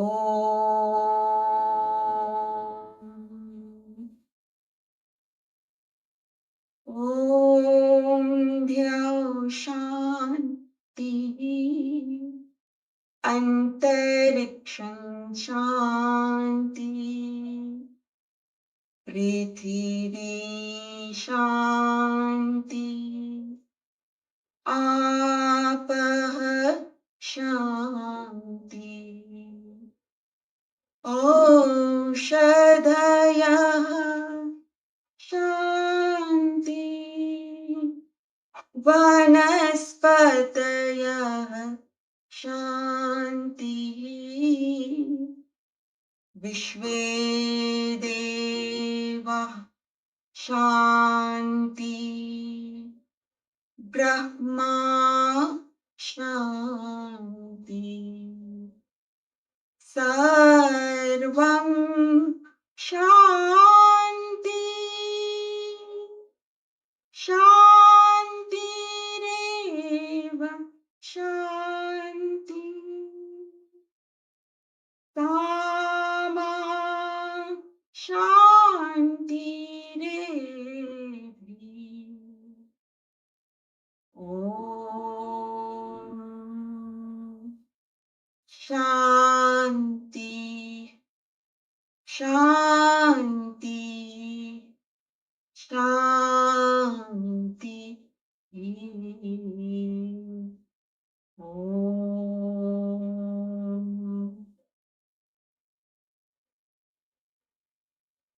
Unto the heavens, peace. Unto the sky, peace. Unto the earth, peace. Peace be unto the water. Unto the herbs, peace. Unto the trees, peace. Unto all the gods, peace. Unto Brahma, peace. Unto all, peace. And may we realize that peace. Om, may peace and peace and peace be everywhere.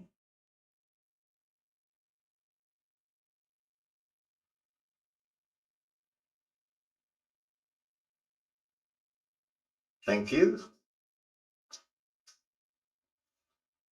The reading now continues.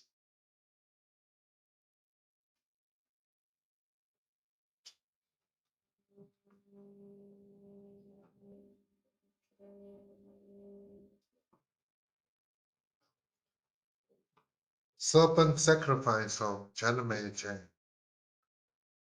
Janamejaya, the son of Parikshit, incensed at the killing of his father by Takshaka, organized with the help of several priests a great serpent sacrifice in which he offered oblations of a large number of serpents in the fire. At the sight of the innumerable great serpents perishing in the flaming sacrificial fire, Takshaka got terribly frightened about his own impending fate and took refuge in with Indra. Not seeing Takshaka among the serpents that were being sacrificed, Janmejaya, the son of Parikshit, asked the priest, "How is it that Takshaka, that scoundrel of a serpent, is not yet burnt?" The priest replied, "O great king, he has taken shelter with Indra, and Indra is protecting him. As Indra has immobilized him, he is not coming here and falling in the fire." Thereupon Janmejaya said, "Revered sirs, then why not attract Indra himself together with Takshaka into the fire?" So the priests, attracted by the willpower, Takshaka along with Indra, commanding, "O Takshaka, come and fall immediately in the fire together with Indra, the lord of the Maruts." At this harsh summons of the priests, Indra, to his great consternation, found himself moving along with his celestial mansion and Takshaka towards where he was called. Seeing Indra falling from the sky with his mansion and Takshaka, Brihaspati, the son of Angiras, said to Janmejaya, "O king, you will not be able to kill this serpent. He has taken nectar, Amrita, which frees one from old age and death. Life, death, and one's state hereafter are determined for all by one's past karma. So a man's happiness or unhappiness is not caused by another person, but by oneself only. It's only because of their own prarabdha, the inescapable part of karma in operation, that men meet with death, though outwardly it may appear as caused by snake bite, thieves, fire, and lightning, or by hunger, thirst, and disease. Therefore, O king, stop this rite which is causing death, which is the nature of black magic meant for causing death. Large numbers of innocent serpents have already been burned.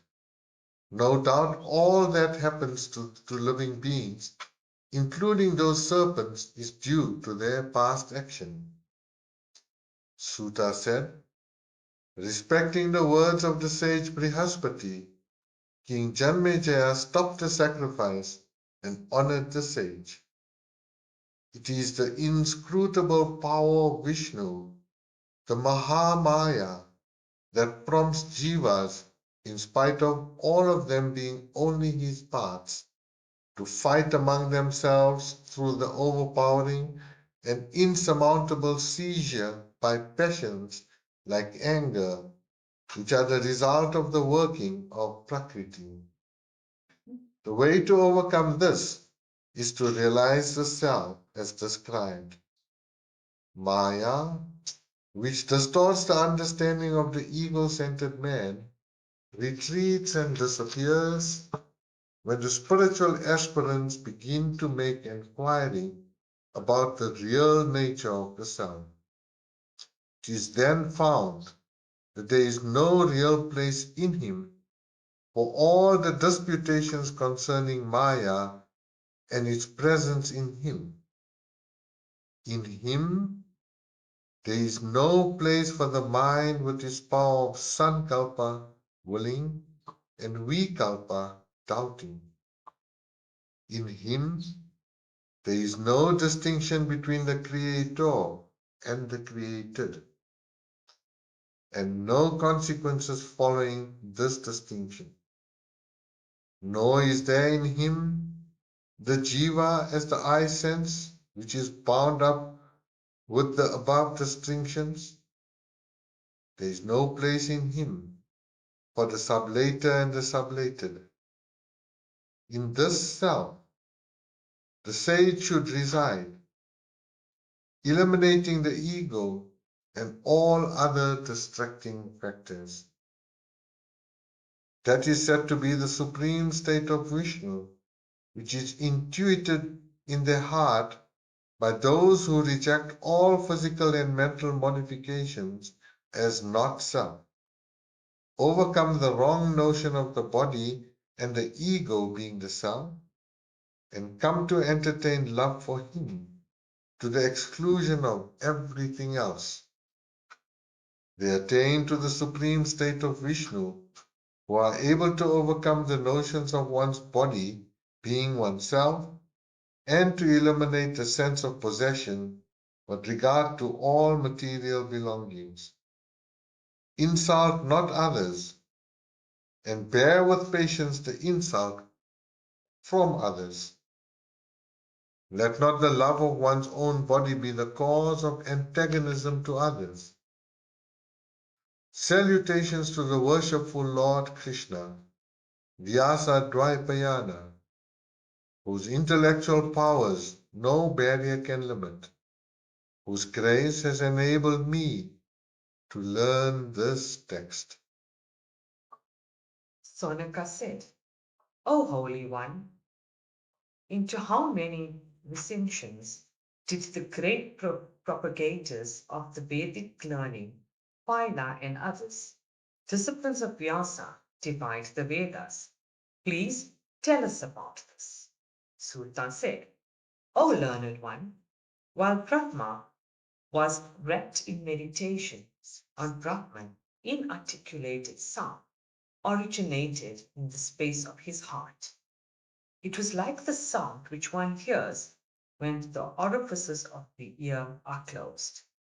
By meditating on that inarticulate sound originating in the heart, the yogis are purified, and all their dross is in its three aspects of Adibhuta, Adhyatma, and Adidaiva, and they attain to the state beyond rebirth.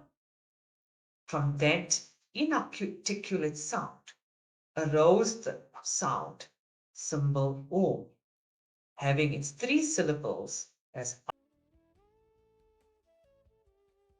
its origin cannot be traced. Om is the indicating sound of the Supreme Being known as the Brahman, Paramatma, and the Bhagavan. He who hears this inarticulate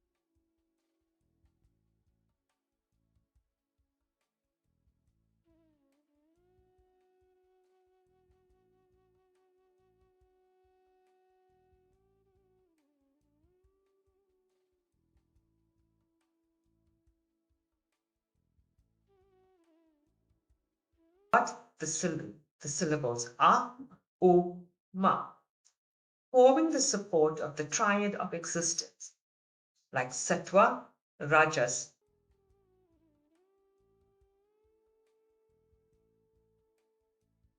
three worlds, Bhuloka, Bhuvarloka, and Swarloka, and the three states of waking, dream, and sleep.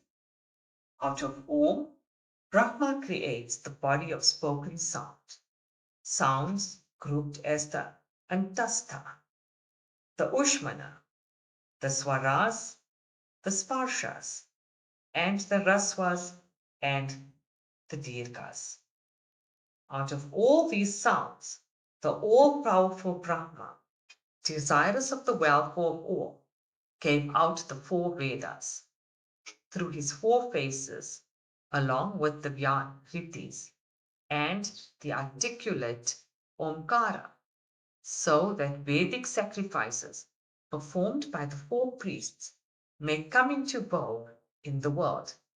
Brahma imparted the Veda to his son, like Marichi, who became authorities on the subject. These Vedic teachers, in turn, imparted it to their sons. It was propagated through the four yugas by the austere and disciplined disciples of these early rishis, until at the close of the Dwapara Yoga, the rishis divided the Veda into different parts. With the passage of time, seeing that men were becoming short lived, weak, and dull in intellect, the Brahmarshis divided the Vedas into branches as prompted by the Lord seated within.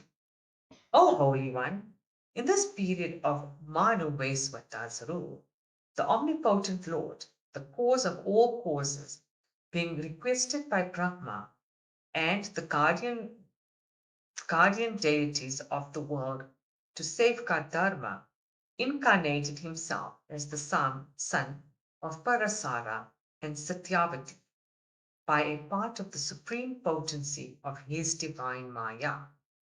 Just as a collection of precious gems are divided into groups according to their kind, he separated the collections of Rik, Atharva, Yajus, and Sama chants and made them into four texts. Vyasa, the great foresight, summoned his four disciples and imparted one Veda Samhita to each. The first text, consisting of the collection of Rik passages, was entrusted to that disciple Baila, while the Yajus, a text mainly in prose, was imparted to the disciple Vaisamadhyana.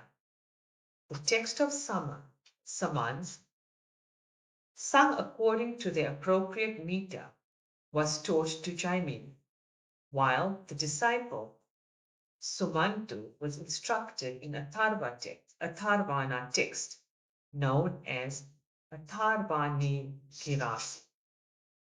Dividing his text into two, Paila taught it to his two disciples, Indramamiti and Bashkala. Bashkala divided that text into four and imparted the same to his four disciples, Bodhya, Yajnavalkya, Parasara, and Agnimitra. Indra Pramriti taught his text to his learned son, Mandukeya. His disciple, Devamitra, transmitted the text to Saubhari and others. Sakalya, the son of Mandukya, divided the text into five and imparted each to his five disciples, Vatsya, Mudgala, Salya, Gokalya, and Sisira. Sakalya's disciple, Jatukarmya, divided his text into three and imparted each of them to his disciples, Palaka, Paija, Vaitala, and Viraja. Besides, he originated the branch of study called Nirukta, which provides explanations of the Vedic words. The son of Bashkala edited a text called Valakilya, which is a selection from all branches of Vedic learning, and taught it to Balayani, Bhajya, and Kasara.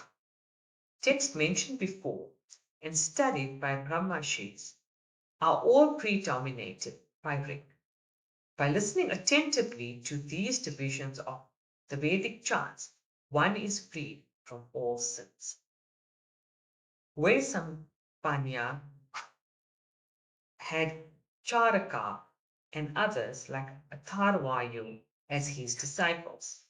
Charaka got that name because he undertook to perform on his teacher's behalf the rites for expiation, the sin of Brahma Hati. At this, another disciple, Vaisampayana, named Yajnavalkya, said in a contemptuous tone, "These are but trifles, yielding precious little fruits, and not worth speaking about. I can undertake much more difficult observances." The teacher was annoyed at these conceited words and said to Yajnavalkya, "Enough of this discipleship of one like you who insults teachers in this way. You got away from here, casting out whatever you have learned from me." Thereupon, Yajnavalkya, the son of Devarata, spat out of his mouth all the mantras, the yajus, that he had learned and went away. Afterwards, wise sages saw these yajus mantras lying scattered. Attracted by these, they assumed the form of small birds and swallowed them. So, this recension of the yajus mantras of great charm came to be known as Taittiriya branch of the Yajur Veda.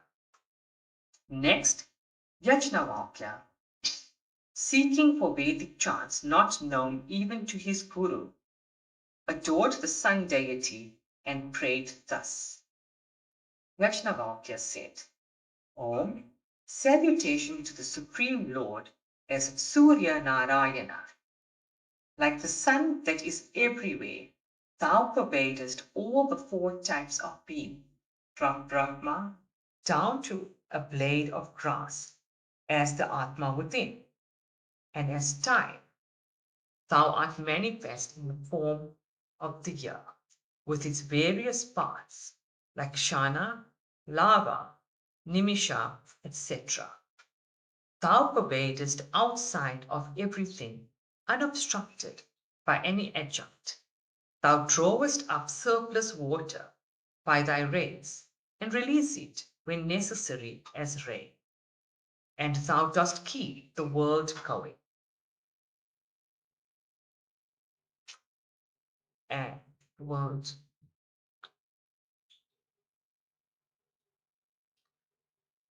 This passage refers to the adorableness of the sun indicated in the first foot of the Gayatri as Savitur Vareni.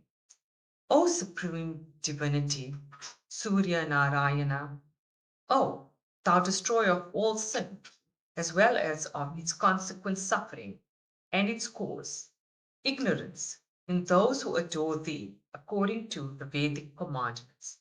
During the three sandhyas at sunrise, mid-noon, and sunset, O thou pure brilliance, we meditate on thee in that special luminous orb of thou.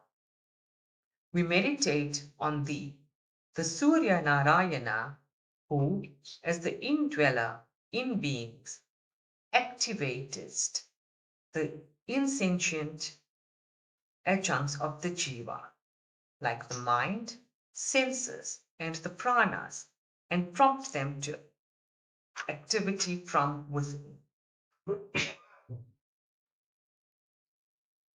Seeing the whole world reduced to a state of corpse-like inertness, in the fierce mouth of the serpent of blind in darkness of ignorance, thou, the merciful Surya Narayana, moved by sympathy for the world, rousest them up by thy very look and promptest them every day for their own ultimate good, consisting in being established in their spiritual nature as the art.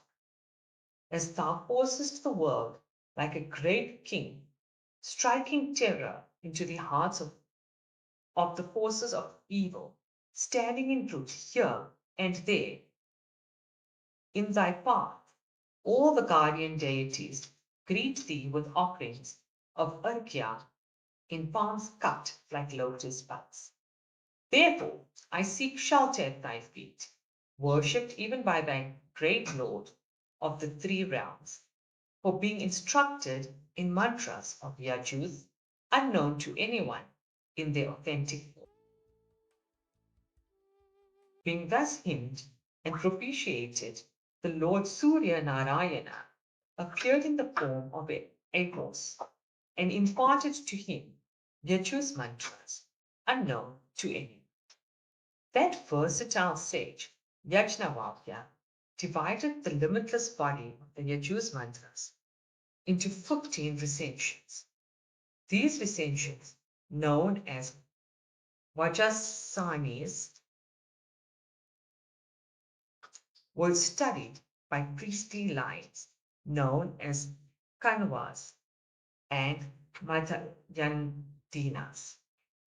Jaimini, the expert in Sama hymns, had a son, Sumantu, and a grandson, Sunavan. Jaimini imparted a recension of Sama to each of them. Susarma, the highly talented disciple of Jaimini, made 1,000 recensions collected from the tree of Samaveda. Next, his disciples, Hiranyapa of the Kosala country and Shanyaji, as also another disciple belonging to the land of Avanti, mastered these Sama mantra. These three, Hiranyaba, Poshyanji, and the disciple from Avanti, had 500 disciples from the northern country as character of Sama hymns. Among them were some Easterners also. Laukikshi, Manikali, Pulya, Kusita, and Kukshi were the 5 disciples of Paushanji, who mastered 100 collection of texts each. Another disciple of Hiranyaba named Krita imparted 24 collections of the texts to his disciples. The disciples from Avanti, a person with great mastery of the mind and senses, imparted to the other essentials to his disciples.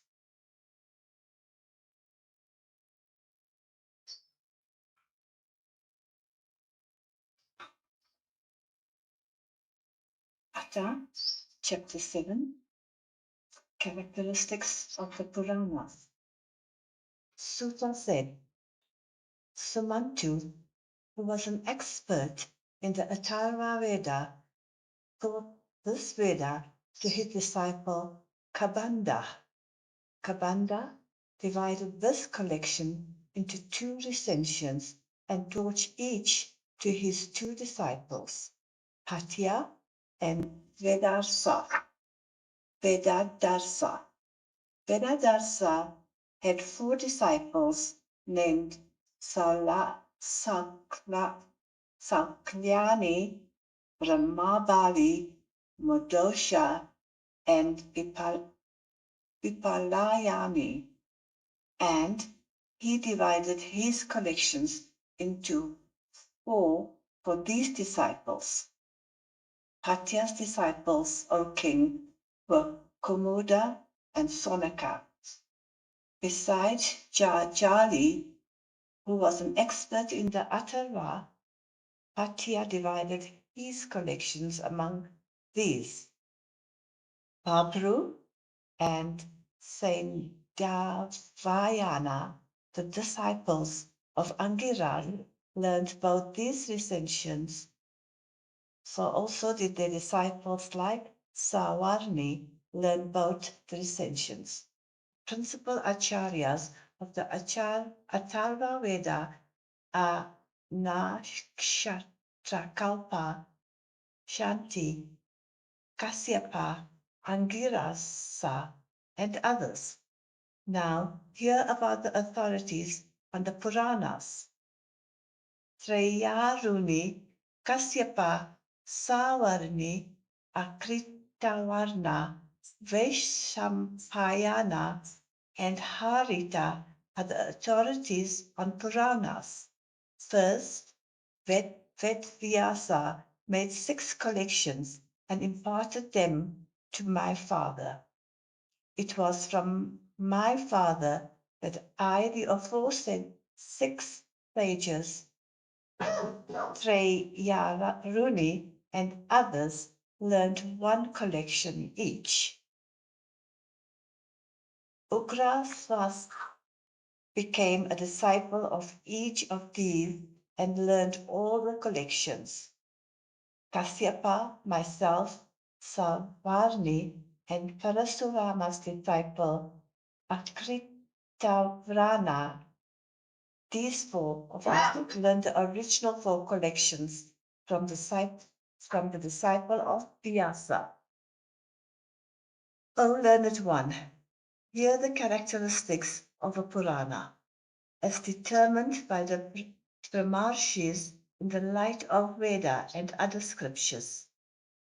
Learned men define a Purana as having the following 10 as their characteristics. These are Sarga, Visarga, Vritti, Raksha, Manvantaras, Vamsas, Vamsa Nusharitas, Samsta, Hetu, and Apasraya. Some making a distinction among the Puranas as the major and the minor speak of 10 themes as of Mahapuranas and give the characteristics of the latter as 5: Sarga, Pratisarga, Vamsa, Manvantara, and Vamasanuscharita. Sarga is the projection due to the loss of equilibrium of the gunas of Prakriti, of Mahatattva.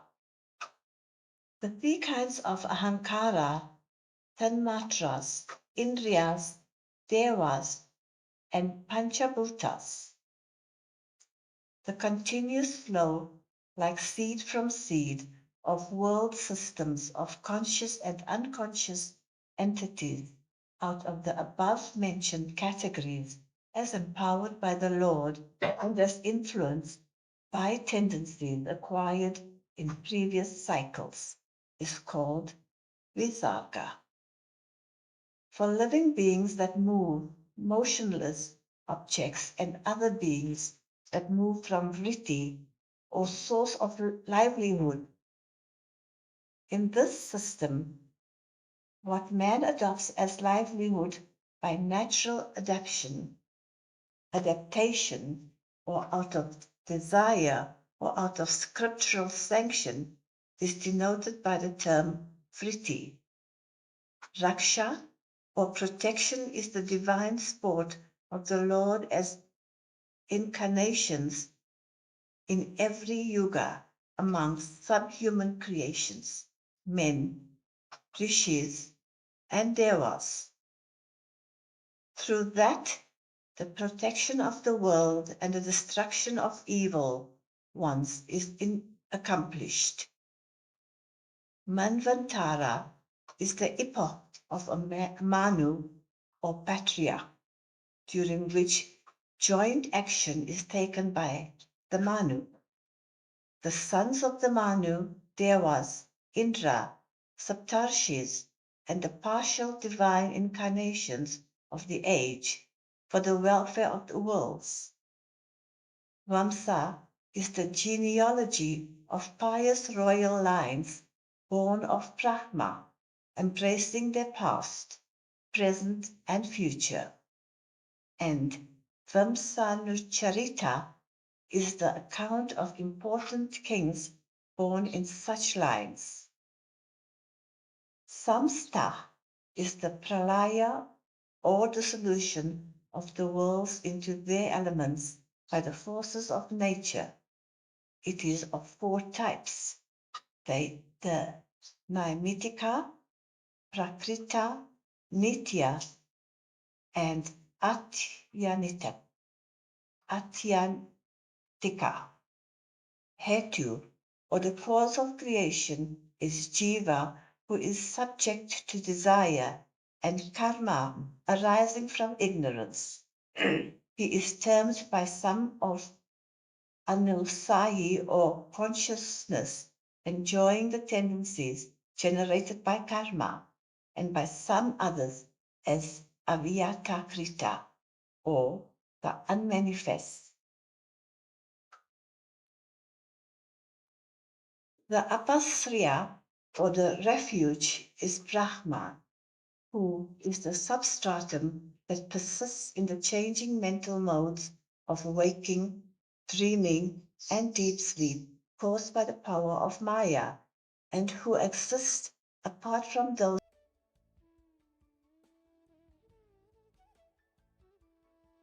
These modes are eliminated in Samadhi. The apasraya is the Satchit Ananda Parabrahman. He is the support of all, just as mud and other materials persist through all their conditions as effect, like pot and the like. And when all those conditions cease, he continues to exist as the original substance. Just as pure being subsists through all the changing names and forms, so he exists from the conception to death of the embodied being as the witness through all modifications and as the supporting residue when all changes cease. When the mind ceases to take the three modes of waking, dream and sleep naturally or through the practice of yoga, then that modeless state is able to intuit its substratum and get rid of involvement in samsara, the field of karma. The sages who knew the ancient traditions speak of 18 Puranas, big and small, having the above mentioned features. These are Brahma Purana, Padma Purana, Vishnu Purana, Shiva Purana, Linga Purana, Garuda Purana, Narada Purana, Bhagavata Purana, Agni Purana, Skanda Purana, Bhavishya Purana, Brahma Vavishvarta Purana, Markandeya Purana, Varaha Purana, Matsya Purana, Kuruma Purana, and Brahmanda Purana. O learned one, I have now finished describing to you the work of the disciples and grand disciples of Vedvyasa, consisting in dividing the Veda into various recensions. One's spiritual aura is enhanced by hearing this. Chapter 8. The Greatness of Markandeya. Athashtamo Dhyaya, the greatness of Markandeya. Saunaka said, O Sutta, O Holy One, may you live long. May you, the most accomplished among exponents of sacred law, be pleased to tell us more about the Lord's excellences and sportive actions. To men who are groveling in the limitless darkness of ignorance, you show what is beyond the limit of that darkness by the light of knowledge. Markandeya, the son of Mrikanda, is believed to have endless life. Even when all beings perished at the end of the last kalpa, it is said that he survived. How do you explain this? In this kalpa, he has been born in our family as an ornament of the Brigu clan. There has been no pralaya in this kalpa to verify the truth of the immortality of Markandeya.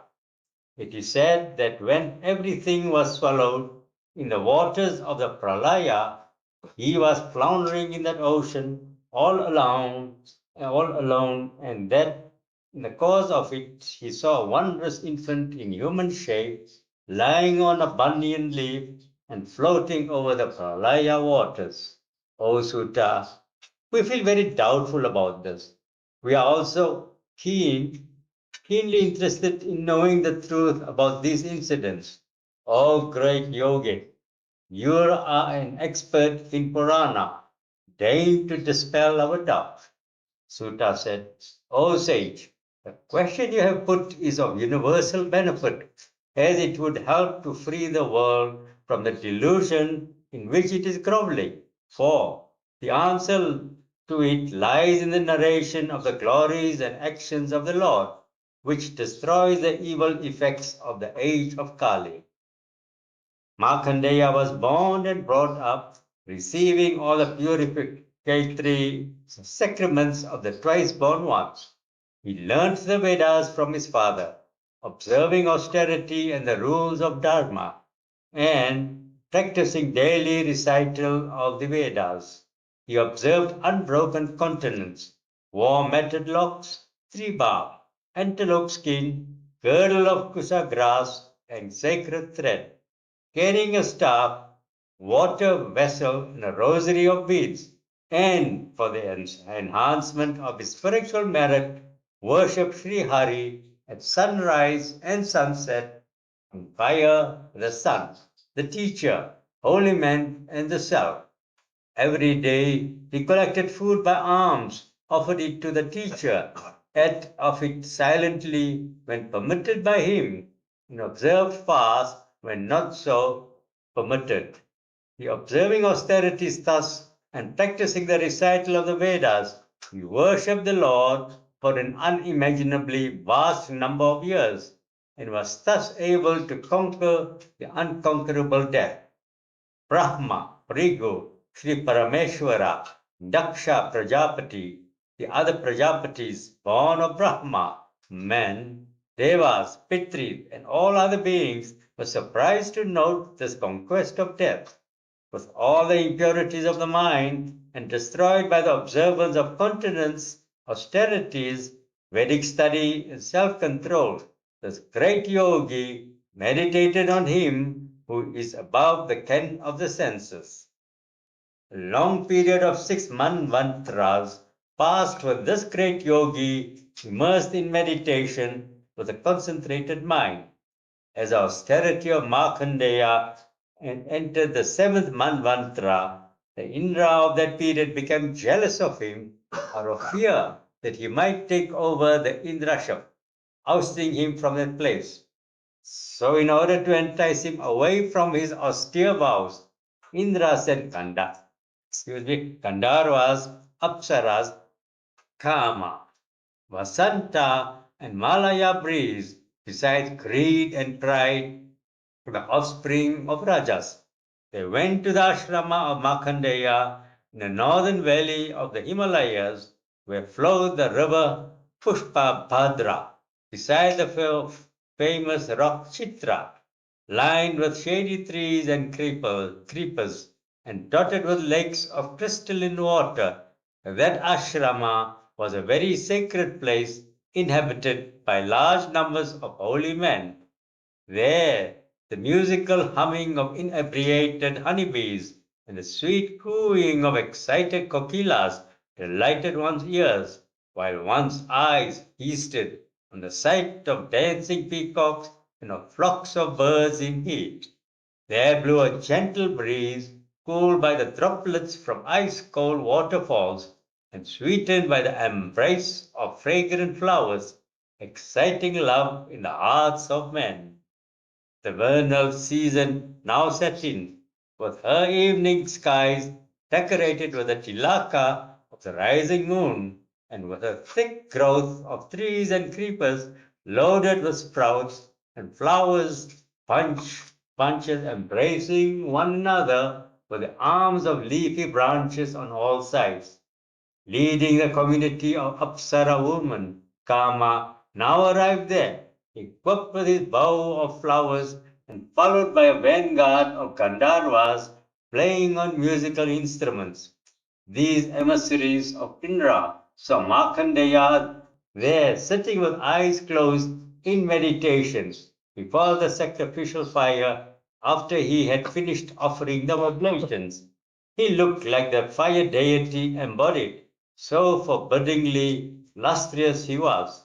The woman now danced before him, the musicians sang, and the instrumentalist played delightfully on mridangas, veenas, and panavas.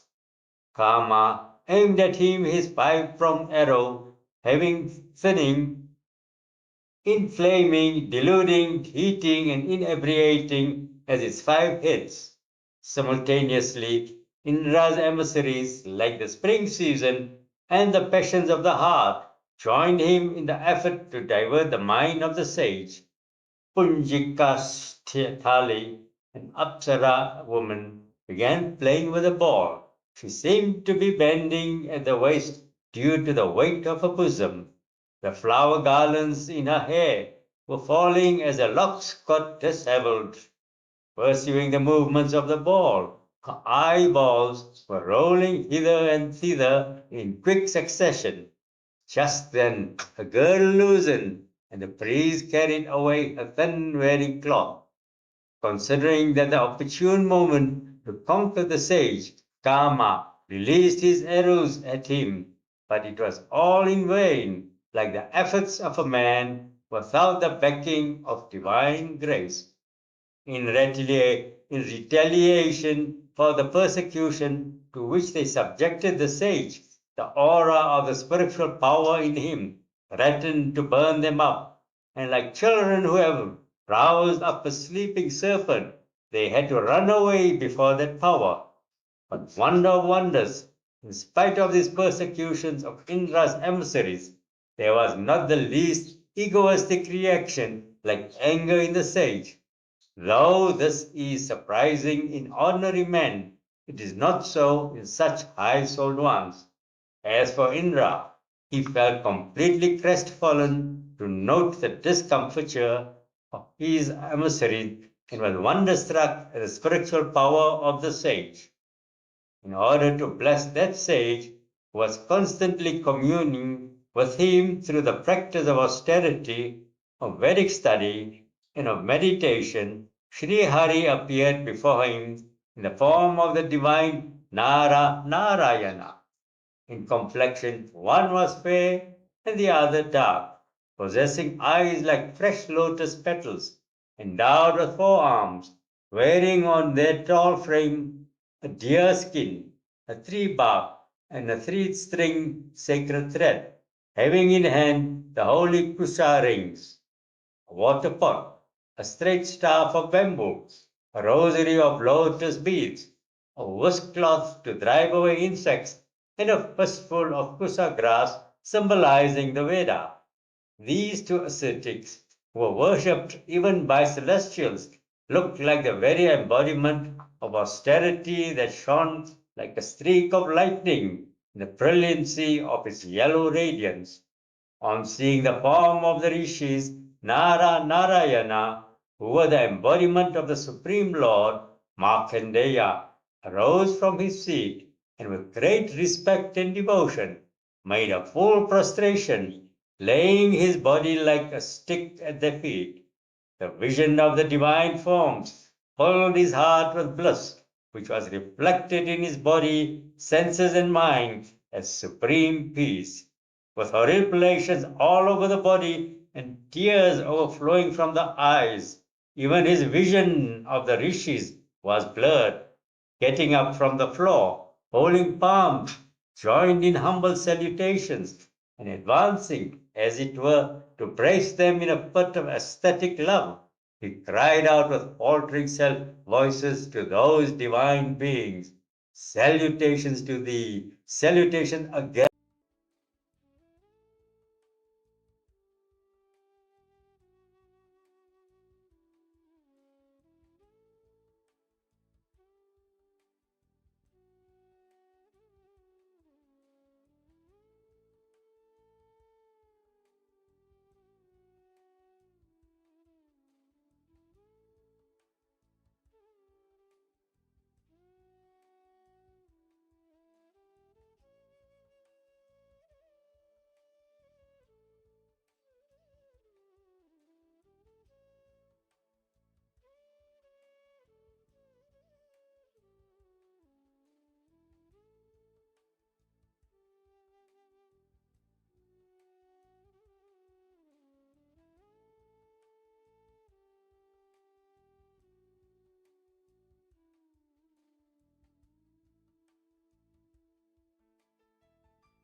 the body and allied factors which hide one's spiritual glory and are vain, unsubstantial, mortal, and only a name.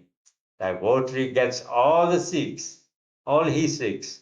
O Lord, thou the nearest of my kith and king, though thine alone are all these sportive works for the gunas of Prakriti, consisting in creation, preservation, and dissolution of the universe, it is only thy sport, assuming the sattva aspect of Prakriti, that is contributive to the feast of liberation.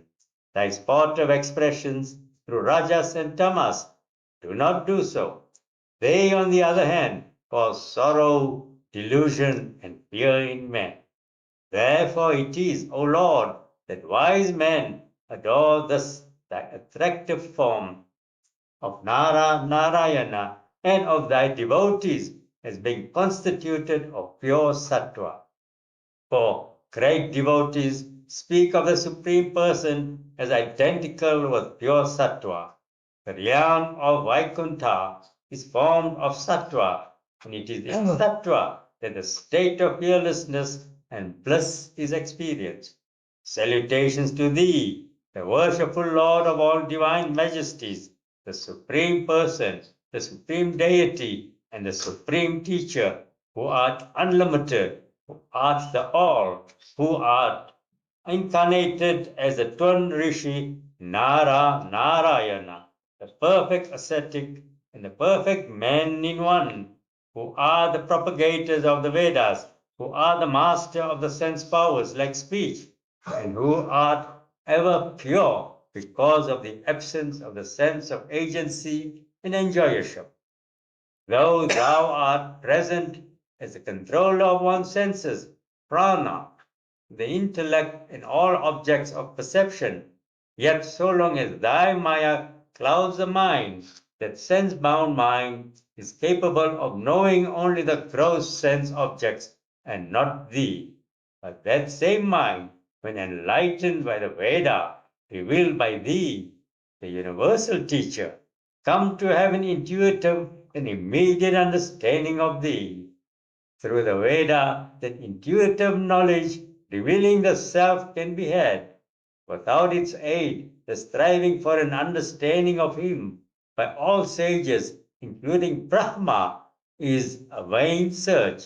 I salute thee, the Mahaburusha, who revealest thyself, no doubt, through all the conceptions of thee, according to different philosophies and theologies, but whose real nature is hidden from all by the body-mind combination mistakenly called the self. Atha Navamo Adhyaya, Markandeya's vision of the Lord's Maya. Suka said, the worshipful Narayana, pleased highly with Markandeya and his hymn, said as follows to the scion of Bhrigu race. The worshipful Lord said, O great Brahmashi, you have become a person of the highest spiritual attainment by virtue of your power of mental concentration, by your unwavering devotion to me, and by your austerity, Vedic study, and self-control. We are extremely pleased with your observance of unbroken continence. May you fare well. Choose whatever boon you want from me, who is the first of the boon givers. Rishi Markandeya said, Lord of all divinities, thou undying being and the eraser of the sufferings of the surrendered ones, in offering to give boons, thou hast indeed shown thy magnanimity. But thou hast been pleased to appear before our vision, is indeed an adequate boon with which we are satisfied. For thou, whose form of Brahma and others can have the satisfaction only of experiencing mentally through the practice of yogic meditation, has now revealed thyself to my naked eyes.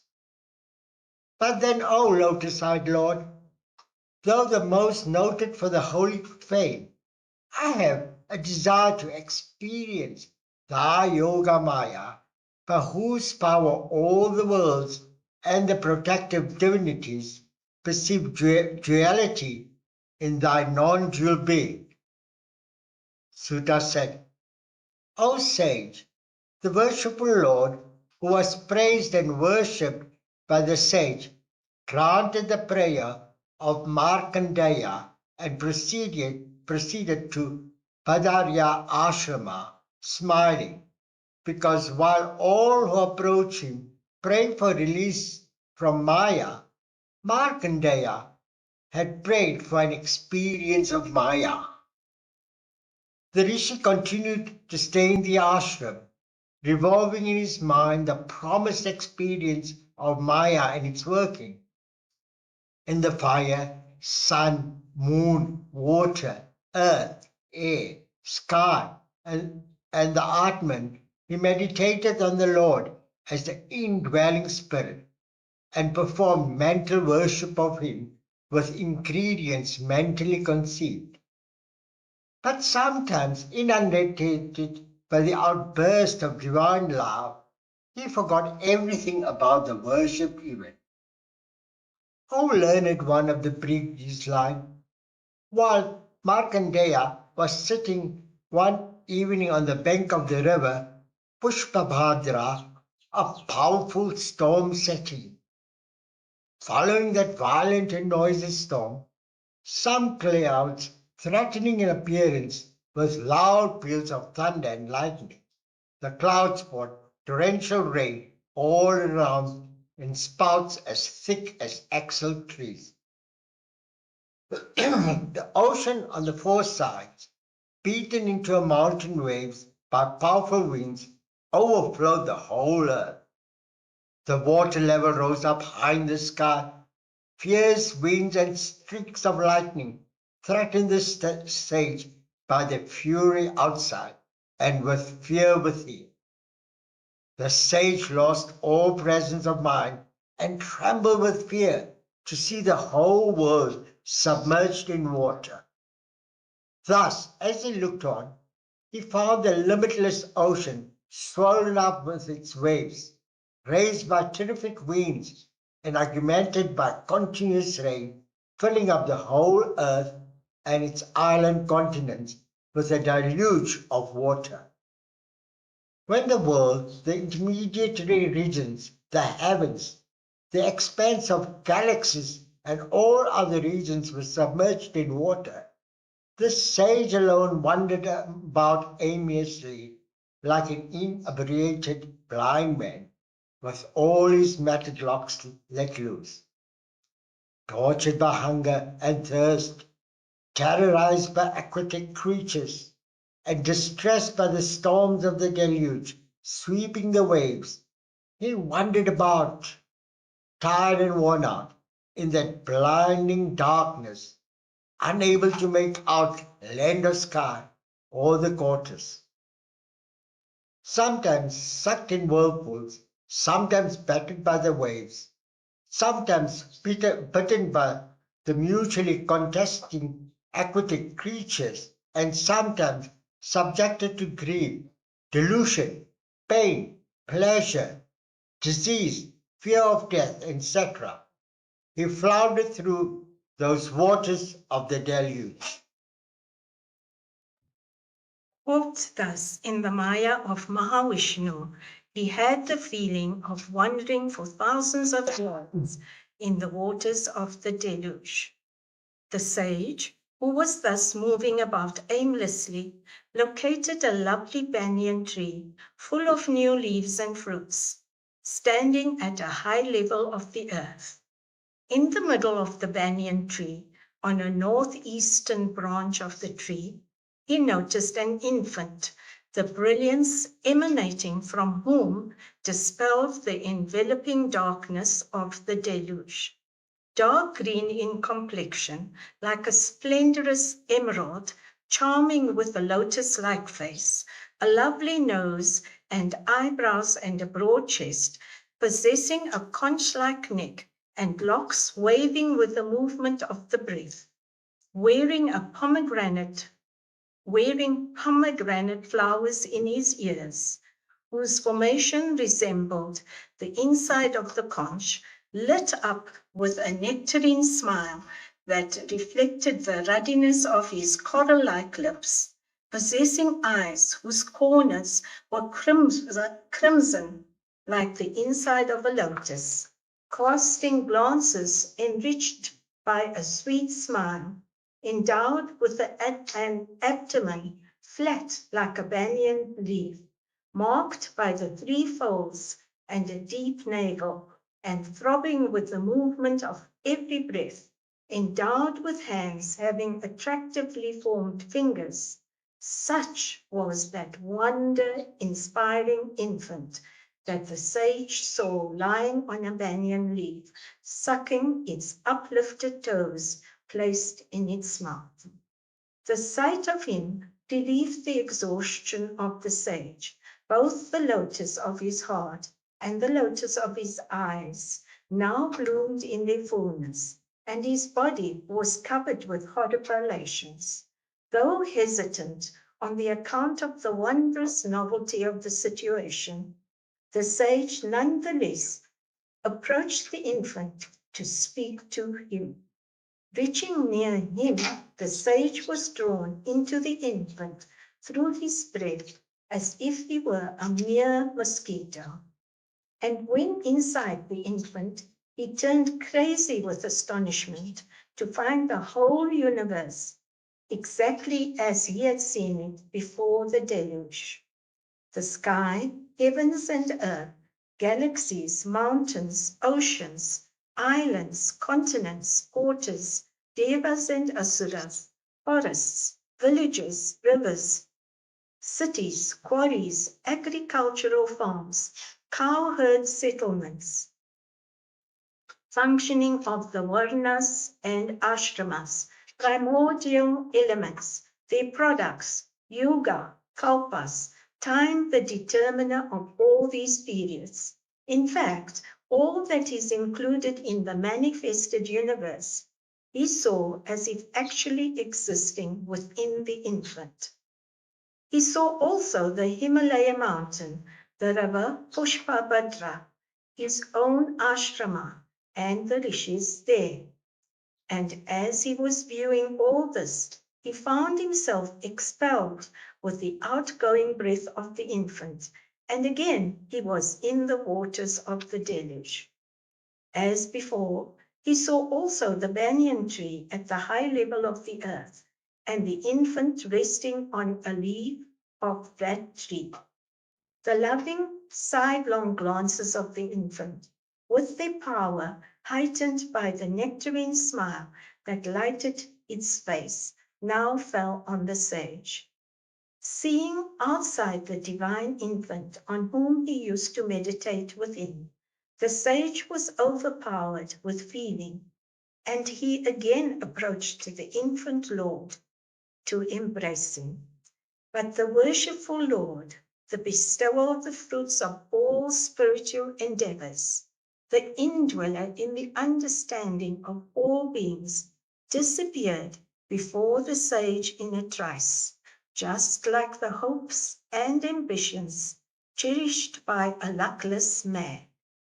Immediately following the Lord's disappearance, that banyan tree and the waters of the deluge disappeared, and the sage Markandeya found himself in his own ashrama as before.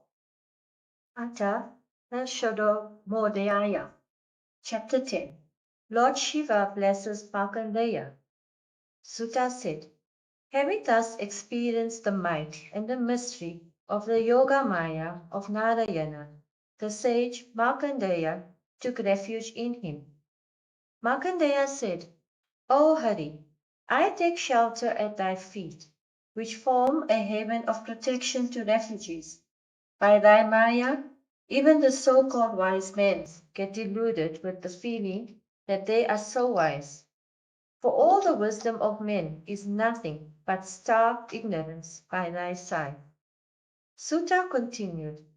Once the Lord Rudra, while he was moving through the sky on his bull vehicle, accompanied by his divine consort, Uma, and surrounded by his attendants, saw the sage Markandeya absorbed in meditation.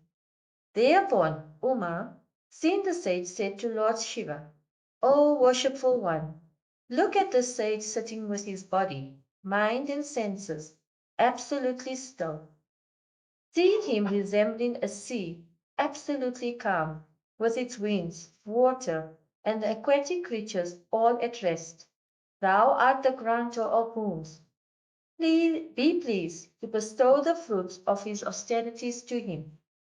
Lord Rudra said, this Brahmashi has no desire for any boon, including mukti, for he has attained to supreme devotion. For Sri Hari, the Supreme Lord, such devotees seek nothing, including moksha. Yet, O Bhavani, we shall meet and talk with this holy personage, for association with holy men is the greatest good fortune that can befall one. Sutta said, saying so, that worshipful Lord Rudra, the shelter of all holy men, the promulgator of all sciences and arts, and the master of all jivas, went near the sage. Wrapped in meditation with all the modifications of the mind restrained, that sage remained absolutely oblivious of the arrival of the two, Parvati and Paramasvara, who are the soul of the universe and its overlords. Not only that, even the whole world and his own self were excluded from the mind of the sage. Shiva, the worshipful, the lord of mountains, and the ruler of all, understood this, and so, just as air penetrates into a room through a hole, he entered into the sky of his heart. Now the form of Shiva suddenly dawned in his mind, having a matted hair of brilliant yellow color, like lightning, tall, possessed of three eyes and 10 arms, shining like the rising sun, equipped with a dress of tiger skin and weapons like trident, club, shield, sword, and bow together with rosary, small drum, and skull. The form of Rudra suddenly shone in his heart to his utter amazement and roused him up from his samadhi and made him think, what is this? How has it come about? When he opened his eyes, Markandeya found before him Rudra, the master and teacher of the world, together with Uma and the attendant spirits. The sage made prostrations to him. The Lord, who had thus arrived with Uma and his attendants, the sage performs worship by offerings of hearty welcome. See, Agya, Padya, sandal paste, flower wreaths, incense, etc. He then said, O Almighty Lord, is there anything that we could do for thee, who art the source of all joy and satisfaction for the world, and who, by his inherent perfection, art self-fulfilled? I offer salutations to the Lord Shiva, who is all tranquility, who, though invested with rajas and tamas, and an awe-aspiring form related to those gunas, is really the most gentle in nature. Salutations to thee, who art of the nature of sattva and the bestower of joy to the worlds. Sutta said, after he was exalted in this way, the worshipful Lord Shiva, the first of all deities, the Lord of all, and the goal of all holy men, was pleased and propitiated. He said smilingly, the worshipful Lord Shiva said, seek whatever boon you want of me. We, the Trimurti, whose vision is always fruitful, who could confer even the state of immortal bliss, are the foremost among boon givers. All the world and the protecting deities of the worlds honor and worship holy ones who are tranquil, non-attached, endowed with universal love, same-sighted towards all, free from antagonism, and established in unswerving devotion to the Lord. Even we, the Trimurti, consisting of myself and the worshipful Brahma and the Supreme Lord Hari, adore them. Such devotees do not see even the least difference between Achyuta, the birthless Brahma, and myself. They view all beings in the same light as themselves. Therefore, even we, the Trinity, honor you. The Tirthas are no doubt holy, and not mere collections of water. The images of deities, too, are holy, and not mere lifeless pieces of stone. They, however, purify men only in the course of a long period of time. But you, holy men, purify them by your very sight. Salutations to the holy men, who through concentration, austerity, devout study, and the control of the senses, hold us, the Trimurti, in their understanding in the shape of the Veda.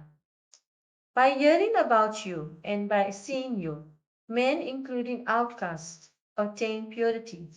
Needless then to say of the effect of more intimate contact with you, like holding conversations.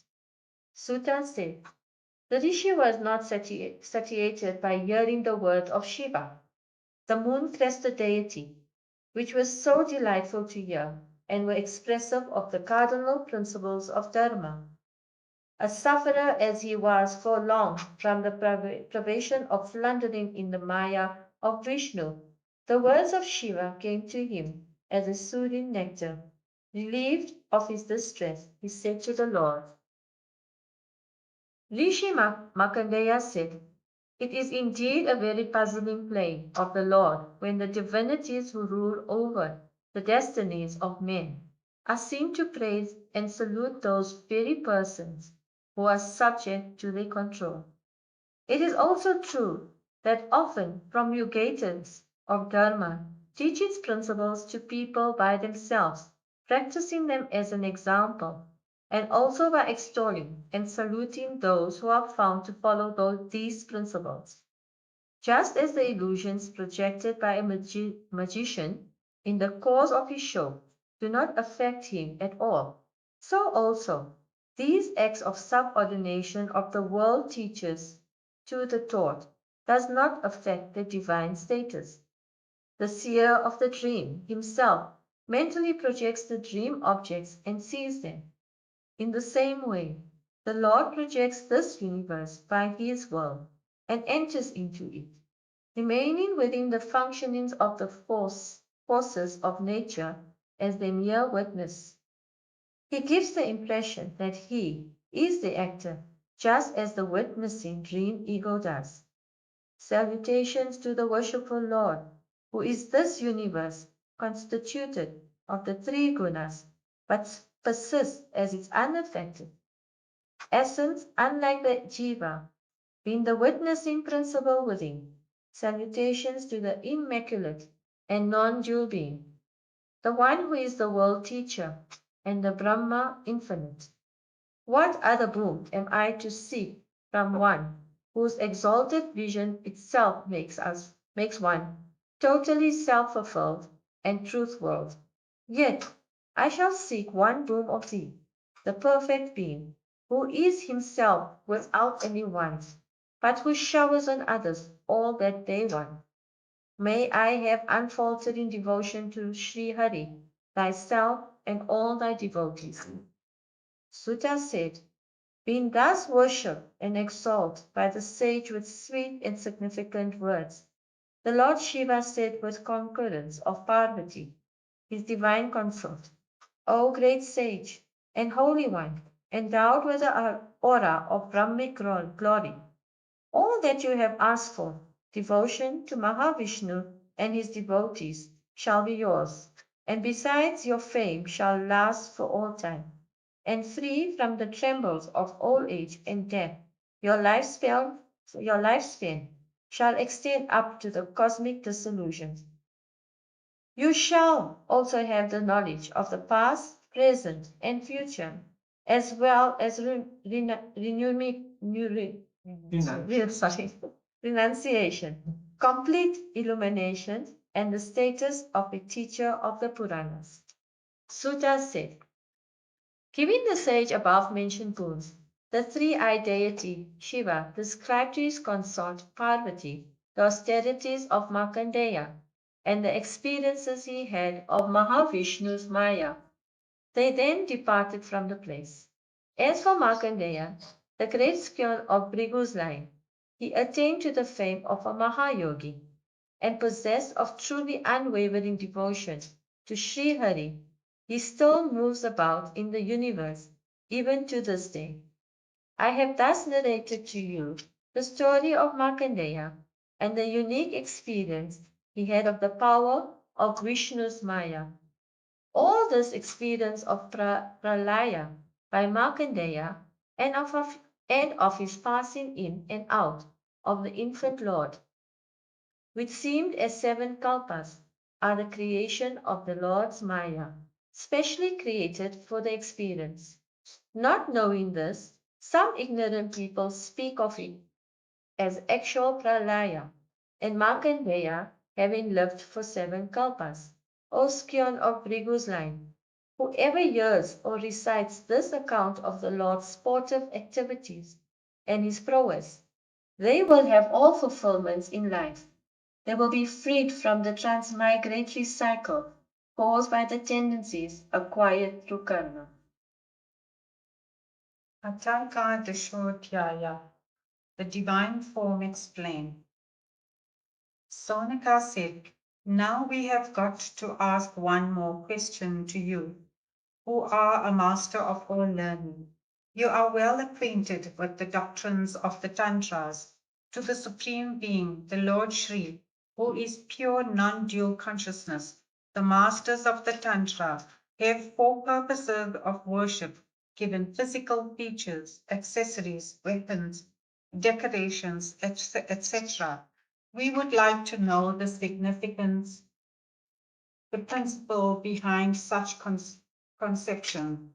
Describe to us, who are anxious to hear, all about ritualistic worship prescribed by the Tantras, by means of which man can attain the immortal state. Sutta said, saluting my teachers, I shall impart to you what has come down from teachers like Brahma and others, as taught by them through the Vedas and the Tantras, about the glory and greatness of the Supreme Being Mahavishnu. The changeable cosmic form of the Lord, known as Virat, is constituted of 9 categories: Prakriti, Sutratma, Mahatattva, Ahamkara, and the 5 Tanmatras. The whole of the cosmos is seen subsisting in the cosmic form, Virat, which is based in consciousness. As the Virat is based on the Supreme Being, he is said to be embodied as the Purusha or Virat. The earth is his feet, the heaven his head, the intermediary space his navel, the sun his eyes, the air his nose, and the quarters his ears. Prajapati's is his sex organ, Mrityu, death, his rectum, the Lokapalas, his arms, the moon, his mind, and Yama, his eyebrows. Bashfulness is his upper lip, greed, his lower lip, light, his teeth, Maya, his smile, the trees, his hair, and the clouds, his locks. Just as the individual, when measured by the span of his palm, is of 7-span dimension, so is the Virat too, when measured by his span of cosmic dimension. So also, whatever parts there are in the individual body, they are in the Purusha too. What he wears under the guise of jewel kastuba is the pure jiva consciousness, the spreading effulgence of the jiva is what is seen on his chest as the mark Srivatsa. The wreath of wild flowers worn by the Lord is his Maya, with diverse attributes. His yellow wearing cloth is the Veda, and the sound symbol Om, with its 3 syllables, the sacred thread he wears. He has Sankhya and Yoga as the fish-marked earrings, and the diadem on his head as the Satyaloka, superior to all other realms. His seat, the well-known Ananta or Adishesha, is Avyakrita, the incohort and undifferentiated Prakriti. The lotus on his seat is Sattva Guna, having attributes like Dharma and Jnana as petals. The prana, the vital energy, which includes the strength of senses, mind, and body, is represented by his mace, Kaumodaki, the category of water, by his conch, Panchajanya, and the category of fire, by his discus, Sudarsana. His sword, with its blue sheen, is the category of sky. His shield, Tamas, the element of darkness, his bow, Saranga, time, and his quiver, the accumulation of karma. His arrows represent the Indriyas, his chariot, the mind dominated by will, his manifesting power. The Tanmatras and his hand possess the will to bless with gifts to protect. The place for offering him worship is the orb of the sun. The qualification for worshipping him is initiation with mantra from a teacher. His service is the erasement of all one's sins, including sinful tendencies. The play lotus in his hand symbolizes his 6 majesties like lordship and the rest. The 2 ceremonial fans held by either side are righteousness and yasas, old twice-born ones. The royal umbrella held over him represents the realm of Vaikuntha, the state of bliss and freedom from fear. The Lord, who is known as Yajna and who has Yajna as his form, is borne by the vehicle Garuda, who is the embodiment of the 3 Vedas. Shri, who remains inseparable from him, is the Shakti, the manifesting power of Sri Hari. Vishwaskena, the leader of his attendants, and is the embodiment of the Tantras. His 8 guards, headed by Nanda, are his 8 yogic powers like Anima, etc.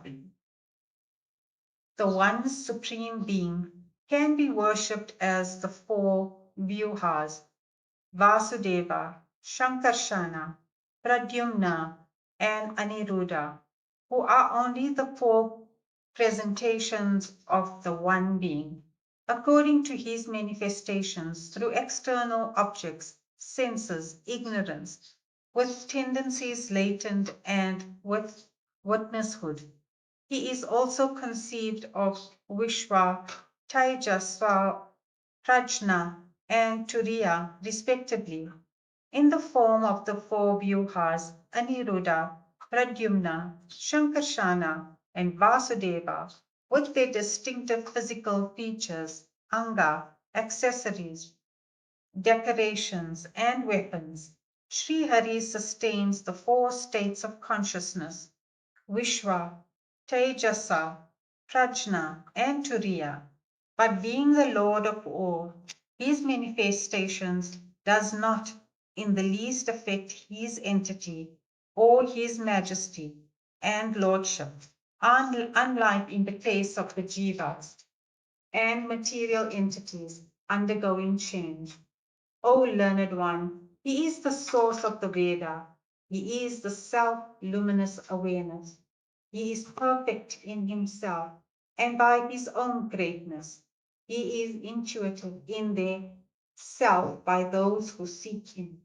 By his own Maya, or inherent power, he creates, protects, and destroys the whole universe under the names of Brahma, Vishnu, and Maheshwara, without the slightest dimming of his spiritual self-awareness as the one invisible spirit.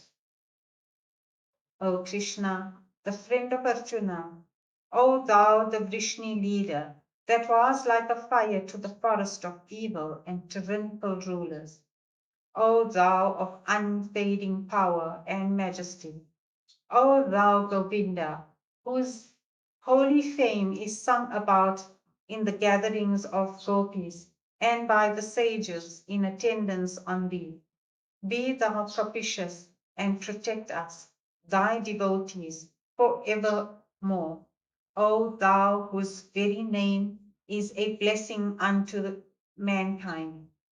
Whoever, getting up in the early morning and concentrating his mind on the Lord, thinks over and repeats these passages, which expound the significance of the Lord's form, attributes, and accessories, will realize him who resides in the hearts of all. Sonaka said, Sri Hari had in the first skanda said to the attentive Parikshit that there is a group of 7 varying every month that travel with the sun. I wish to know about their respective functions and names and about their leaders. I also want to know about the aspects of the sun deity, who is the one with Sri Hari. Sutta said, the sun, the maintainer of the life and functioning of the world, is the manifestation of the power of Sri Hari, who dwells in every heart, furthering the work of the world. He moves round and round. Sri Hari, the soul of the world and its creator, is manifest as one with Surya, who is the support and sanction of all Vedic rites. He is spoken of by the rishis as many deities in the context of Vedic rites. By virtue of his Yoga Maya, Sri Hari is spoken of for purposes of Vedic rituals in 9 forms as time, place, action, agent, instruments, effect, scripture, material, and result. For the sustenance of life in the world, the Lord as time, represented by the sun, moves in 12 months, beginning with Chaitra, with 12 groups of associates. The month of Chaitra is directed by the group comprising the sun, named Dhata, the Apsaras Kritasthali, the Rakshasa Heti, the Naga Vasuki, the Yaksha Rathakrit, the Rishi Pulatsya, and the Gandharva Tumburu.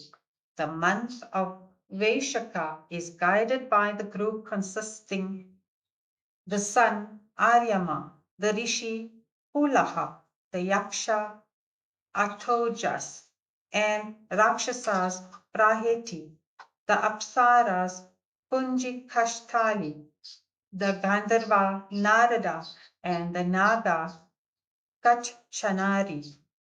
The month of Jyestha is presided over by the sun Mitra, Rishi Atri, the Rakshasas Paurashya, the Naga Takshaka, the Apsaras Menaka, the Gandharva Haha, and the Yaksha Rathasvana. The month of Ashada is directed by the Rishi Vashishta, the sun Varuna, the Apsaras Ramba, the Yaksha Sahanjaya, and Gandharva Huhu, the Naga Shukra, and the Rakshasa Chitraswana. The Shravana month is conducted by the sun Indra, the Gandharva Vishwavasu, the Yakshasas Srota, the Naga Elapatra, the Rishi Angiras, the Apsara Kamlocha, and the Rakshasa Varya.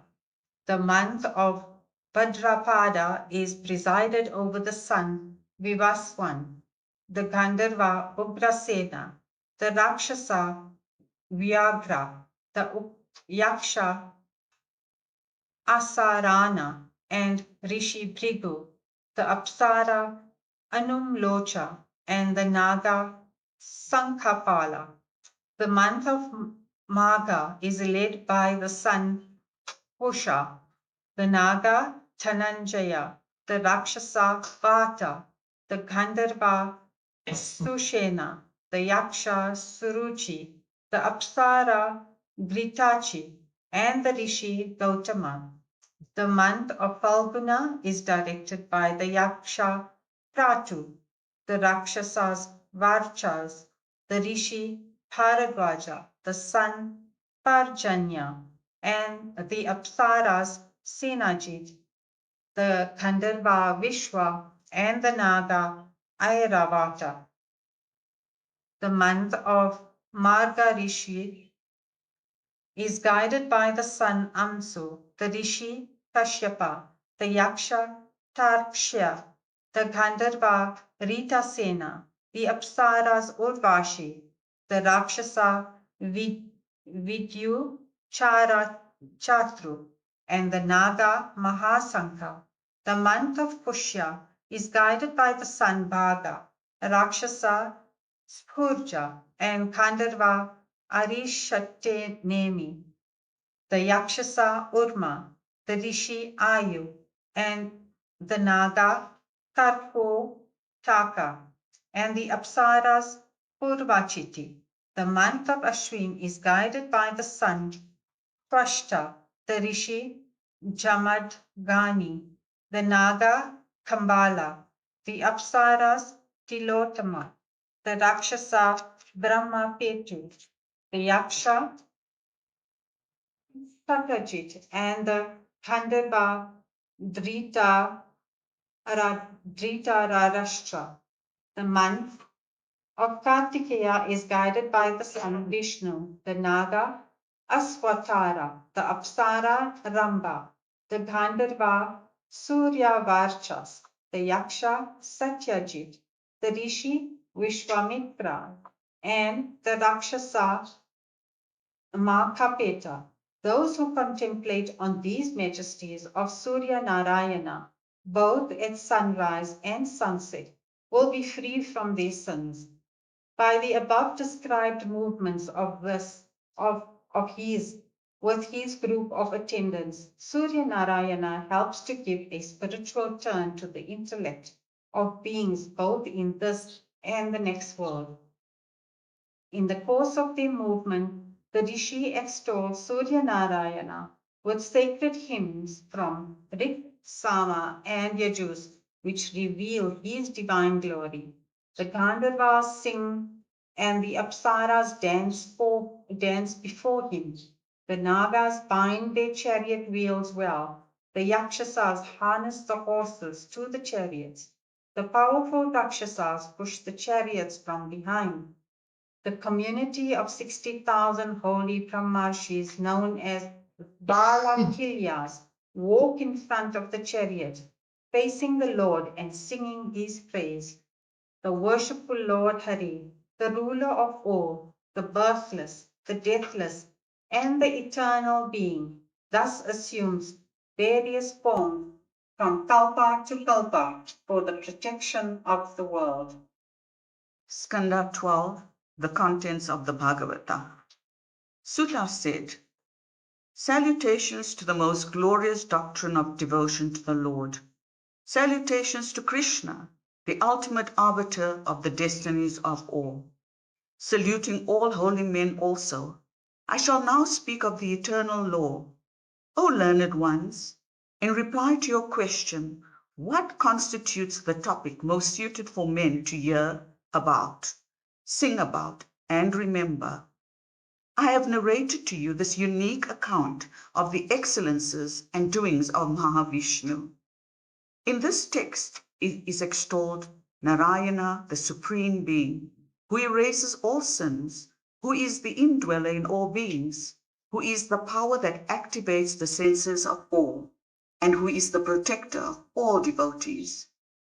Here has been discussed the Supreme Brahman, the mysterious and hidden truth behind the changing universe, the creator, preserver, and destroyer of all the worlds, and the knowledge and attainment of him, both in theory and in practice.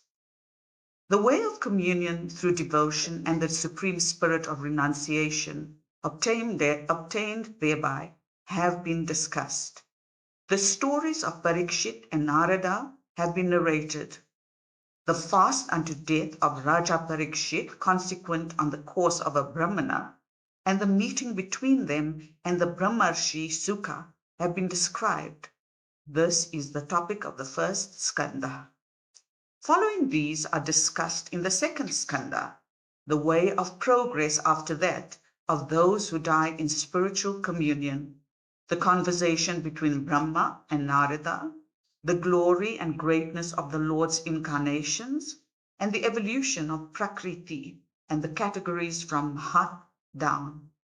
It ends with the emergence of the Virat, the cosmic person. Next comes the conversation between Vidura and Uddhava, and that between Vidura and Maitreya. In these, the question about the origin of Bhagavata occurs. Then comes the description of the Lord in yogic slumber amidst the deluge of cosmic dissolution.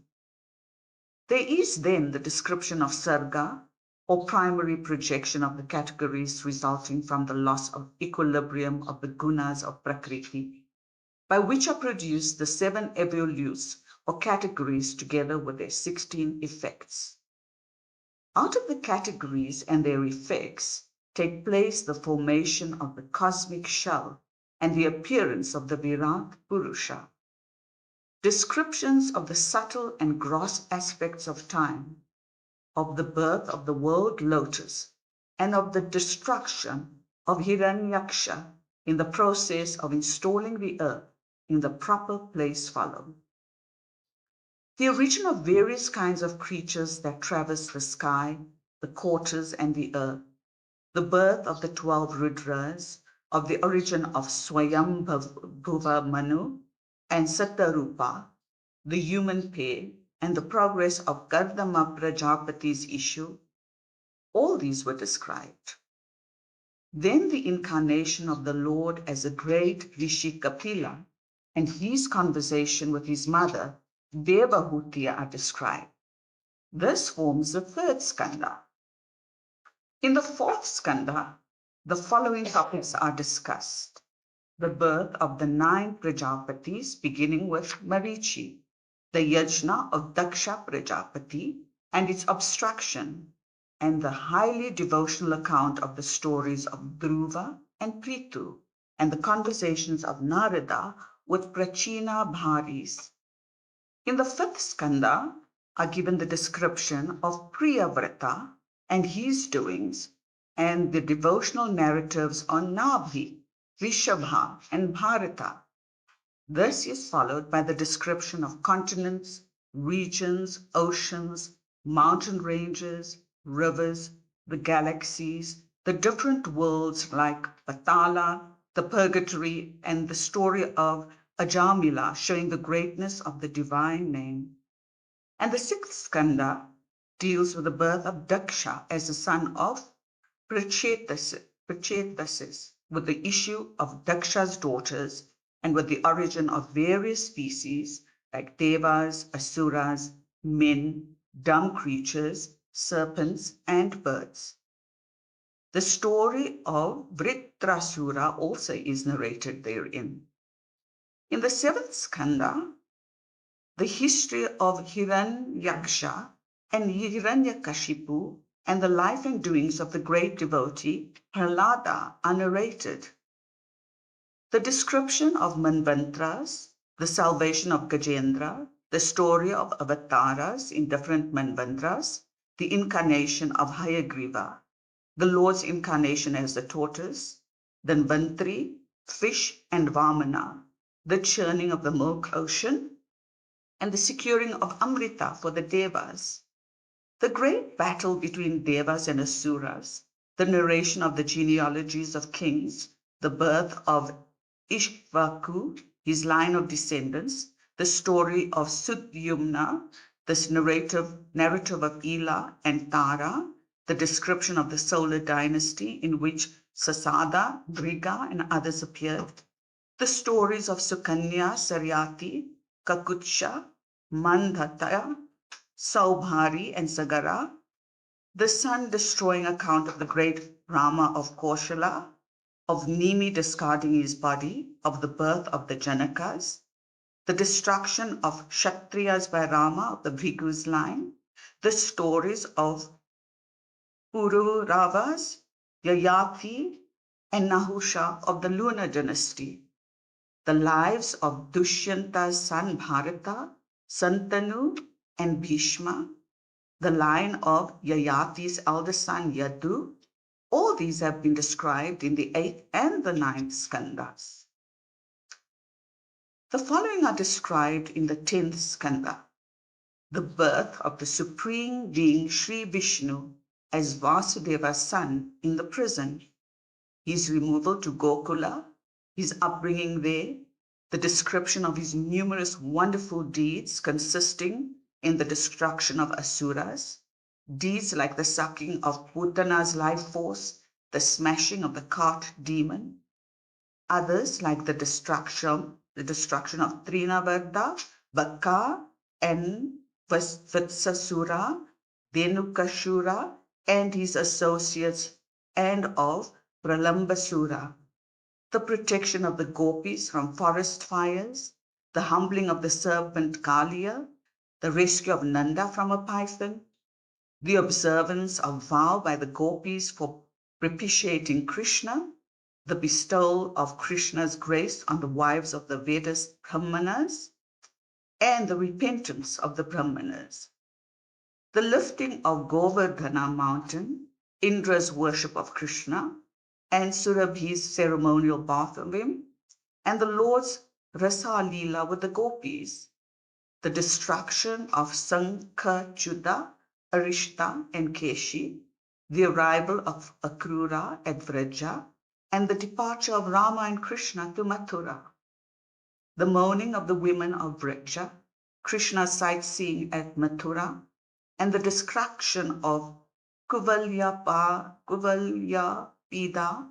the elephant, and Mushtika, Chanura, and Kamsa, the restoration of the dead children of the teacher Sandipani, the rehabilitation of the Yadavas with the help of Uddhava and Balarama, the destruction of the armies of Jarasandha in many campaigns, the killing of Yavana through Muchukunda, effecting the evacuation of the Yadavas from Mathura to Dwaraka, the securing of Parijyata and Sudharma from Indra's heaven, and the marriage with Rukmani after defeating rival kings, the paralyzing of Hara in battle, and the chopping off of the numerous arms of Bana, the destruction of Narakasura, the king of Pragjyotisha, and the recovery of the maidens kept captive by him,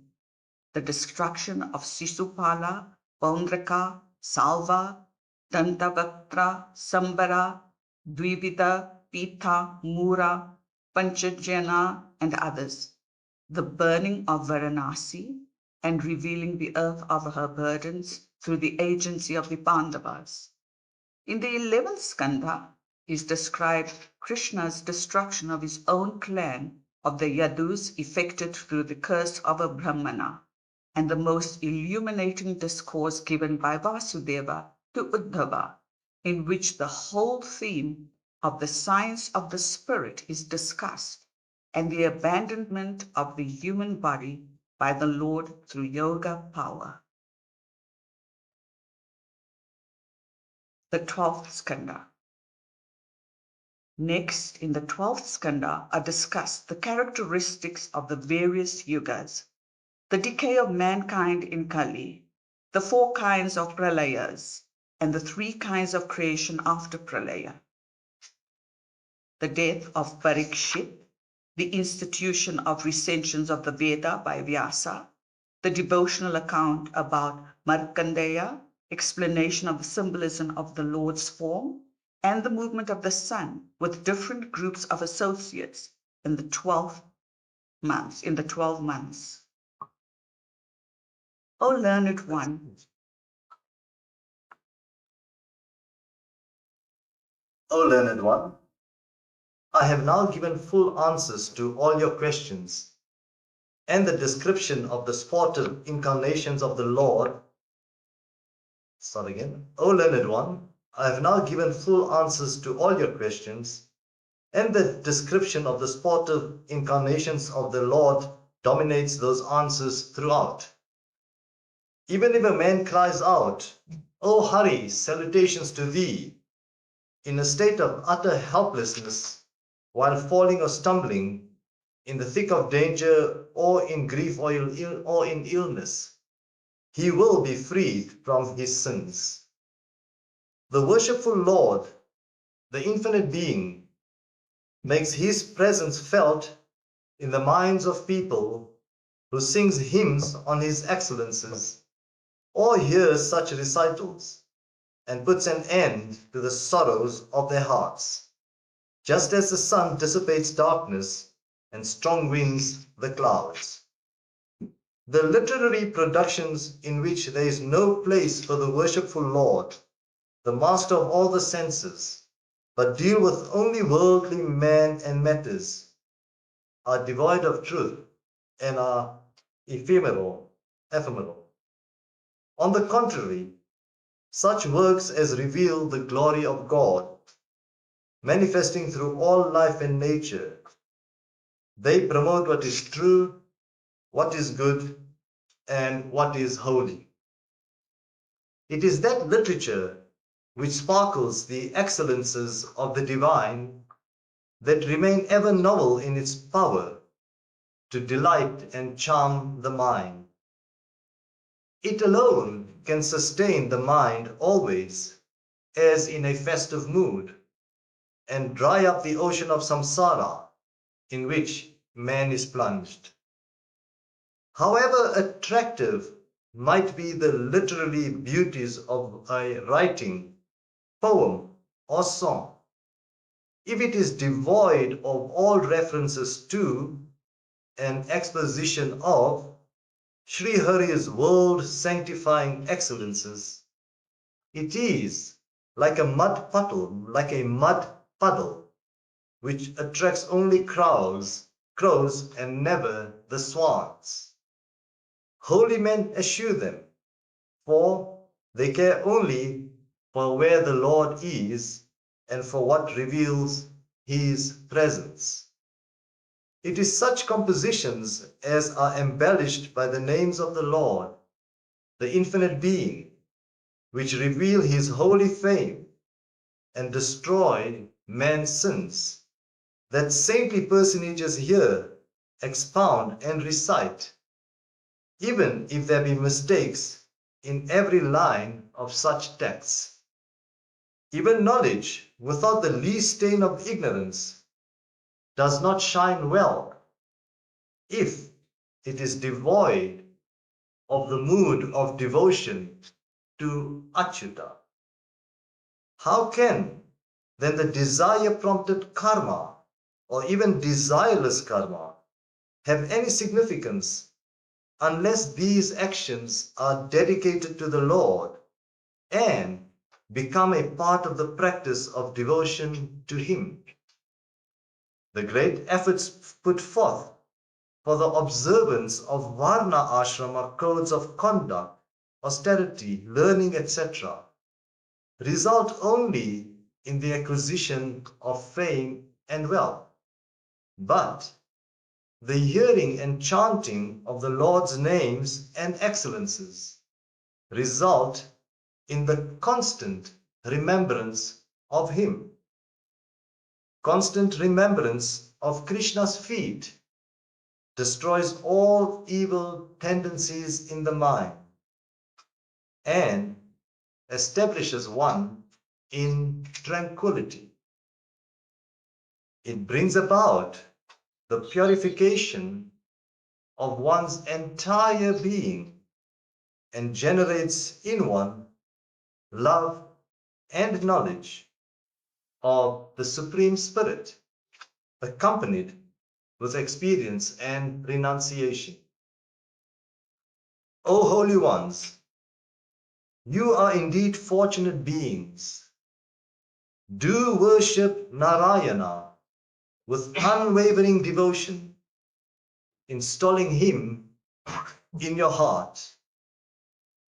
He is the soul of all, the Lord of all, the ever free, having none above him as superior. And because of you, I have had this opportunity to recall that gospel of the Supreme Spirit, which I heard in the company of many great sages from the mouth of Sri Suka, the most noted one among the rishis, in the assembly that had gathered around Raja Parikshit at the time of his fast unto death. O revered sirs, I have now narrated to you this glorious account of the Lord's works and excellences, which constitutes the most fitting theme for the tongue to describe and the most sanctifying topic to hear, provided a person endowed with faith and concentration hears the sacred text for a yama or even a shorter period, or expounds it for other like-minded people to hear. He will be sanctifying both, that is, not the body merely like bath in holy waters. Whoever hears this with devotion on Ekadashi and Dwadashi, the 11th and 12th 4 days of the fortnight, will be long-lived. Whoever reads it on these days, observing the rules of fast and concentrating his mind on the divine, will be freed from all sins. By observing fast and reading the Purana at Pushkara, Braja or Dwaraka, one will be freed from all fears of the life of samsara.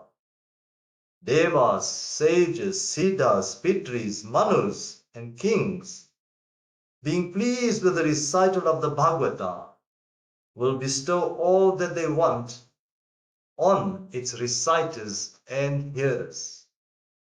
Whatever enthralling results like Madhu Kulya, flow of honey, Grita Kulya, flow of ghee, and Paya Kulya, flow of milk, that the twice-born gets for mastering the Vedas, Rig, Yajus, and Samas respectively, all that is attained by one who studies this text. A twice-born who studies this Purana with deep concentration attains to that supreme state expounded by the Lord. By studying this, a Brahmana attains knowledge of the Spirit. A Kshatriya gets an empire extending up to the seas. A Vaishya gets wealth, and a Sudra is freed from all sins.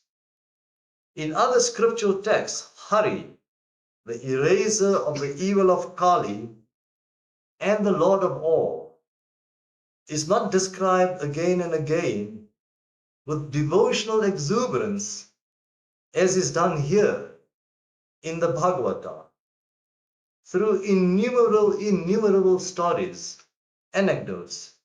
In fact, through every word of it, the one topic highlighted in this text is the Bhagavan, the one embracing all that exists. I salute Achyuta, the pure spirit, unborn and unending, the possessor of that inherent power which creates, supports, and destroys. The one whose glory cannot adequately be described even by Brahma, Indra, Shankara, and other divinities.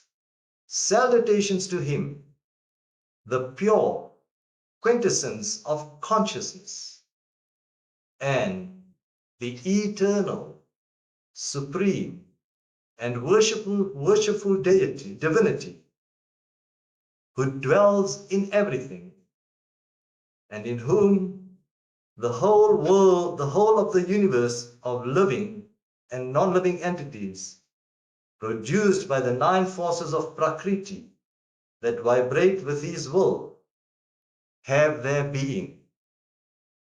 I salute Shuka, the son of Vyasa, who, though established in the inherent bliss of the self, and consequently devoid of any attraction for anything external, was nonetheless drawn even from his emergence in the self by the attraction of the sportive doings of the One, whom none can conquer, and out of his mercy for all living beings, expounded this Purana, which may really be called the Book of God, that effaces the impurities in the minds of all, and lights the lamp of divine love and knowledge in their minds.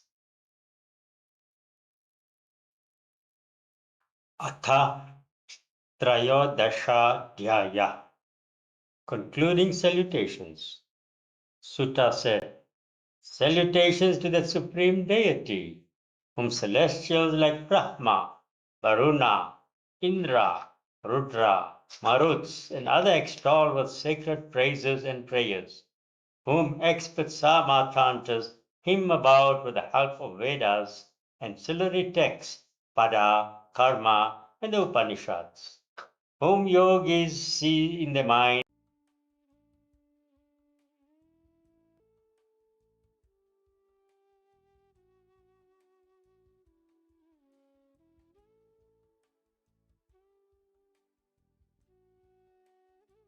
protect you. The breath that escaped from him while he was being lulled to sleep by scratching of the rocky bottom of the whirling Mandara mountain kept on his back for the churning of the milk ocean. Breath, a little of whose impulse seems to persist even to this day, camouflaged as tides high and low in the ocean. Now learn from me the details regarding the number of Puranas and the passages contained in them, as also about the relevancy of the topics treated in the Bhagavata Purana, the rules of making presentation of copies of the Bhagavata, and the benefits accruing from its presentation and study. Brahma Purana has 10,000 passages, Padma Purana 55,000, Vishnu Purana 23,000, and Shiva Purana 24,000. Shrimad Bhagavata has 18,000 passages, Narada Purana 25,000, Markandeya Purana 19,000, and Agni Purana 10,500 passages. Bhavishyat Purana has 14,500 passages, Brahma Vartha Purana 18,000, and the Linga Purana 11,000. Varaha Purana has 24,000 passages, Skanda Purana 81,100, and Vamana Purana 10,000. Kurma Purana has 17,000 passages, Matsya Purana 14,000, Garuda Purana 19,000, and Brahmananda Purana 12,000. Thus the total number of passages in all the Puranas together is said to be 4 lakhs. Of this total, 18,000 are said to belong to the Bhagavata. The Bhagavata was first revealed by the Lord Mahavishnu himself out of his mercy to Brahma, occupying the navel lotus of his and trembling with fear of involvement in transmigratory cycle. From the beginning to the end, which includes the middle too, it is full of narratives that generate renunciation in the minds of men. And on accounts of the divine and sportive deeds of the Lord, which are delightful like nectar to all holy men and to the Devas. It is a quintessence of all Vedantas based on the truth of non-duality and characterized by the unity of Atman and Brahman. Its ultimate purpose is liberation. If a person makes a gift of the Bhagavata on the full moon day in the month of Bhadrapada, placing the text on a golden stand, that pious person will attain to the highest destiny. The other Puranas will be deemed important by wise men only till they come across this unique work, the Bhagavata. So surpassing are its merits, that it will easily eclipse them all. This Bhagavata, being the quintessence of all Vedanta, it is natural that one who is steeped in its study does not feel interest in any other text. Just as the Ganga is the most superior among rivers, the worshipful Achyuta among divinities, and Shambhu among the devotees of Vishnu, so is the Bhagavata among the Puranas. O twice born ones, the Bhagavata is unrivaled among the vast number of Puranas, as Kasi is among holy places. Shrimad Bhagavata, the sacred Purana, is dear to all devotees of the Lord. It exalts the supreme state of gnosis, characterizing the Paramahansas. It expounds the state of egolessness, accompanied by knowledge, renunciation, and devotion. He who hears, studies, and deeply thinks over its teachings will gain supreme devotion to the Lord and liberation from samsara. That light of spiritual understanding, which was ignited by the Lord himself in the heart of Brahma, which he himself, as Brahma, transmitted to Narada, which again in the form of Narada, he transmitted to Veda Vyasa, which he, in the form of Vyasa, transmitted to Suka, and which he, in form of Suka, imparted to Parikshit. On the truth supreme, the unpolluted, the pure, the blissful, and the griefless, we meditate. Salutations to thee, the worshipful Lord Vasudeva, the witness of all, who mercifully imparted Shrimad Bhagavata to Brahma on his seeking liberation from worldly entanglement. Salutations to Suka, the greatest of yogis, and Brahman embodied, who revived the spirit of Parikshit, who had been bitten by the serpent of samsara. O thou, Lord and Master of our souls, ordain that whatever embodiments we might get again and again, we shall be endowed with the devotion to thy feet. I offer my salutations to that Hari, by chanting whose name man is freed from all sins. By surrendering to him by prostration, he is saved from all misery.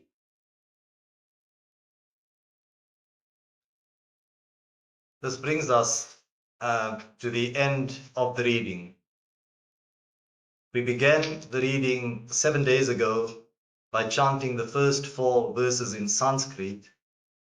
We have been advised to conclude the reading by sounding the last 4 verses in Sanskrit as well.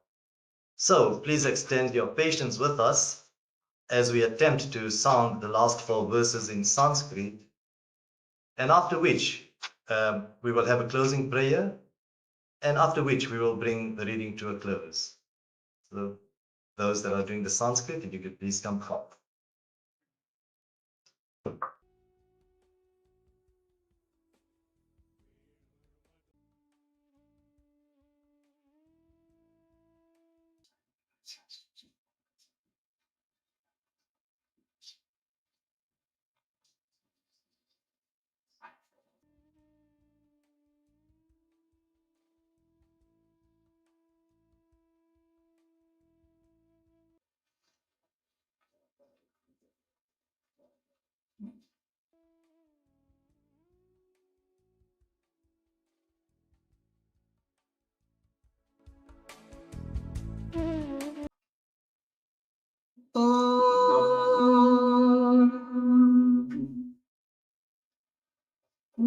Namaste Bhagavate Vasudevaya Sakshine Ya idam kripaya kasmai Vyachachakshe mumukshave Yogindraya namastasmai Shivaya Brahmarupine Samsara sarpanashtam yo Vishnuratamamumachat Bhave Bhave Yatha Bhakti Padayo Savajayate Tatha Kurushva Devesha Nathaswano Yatam Rabo Nama Sankirtanam Yasya Sarva Papa Pranashanam Pranamo Dukha Shamanas Tannamami Harim Param Tam Namami Harim Param Tam Namami Harim Param Om.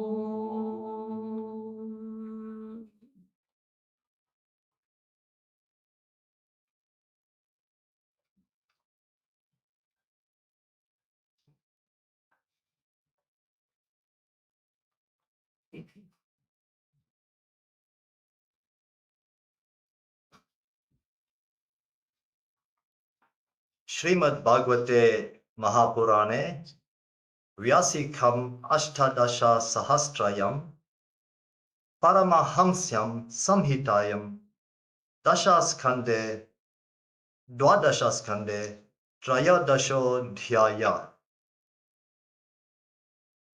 This brings us to the end of the reading. We conclude firstly with a prayer of peace offered to the universe, and thereafter with a formal surrender of all that has transpired. First, the prayer of peace for the universe by Hariniben Ambilam. Om.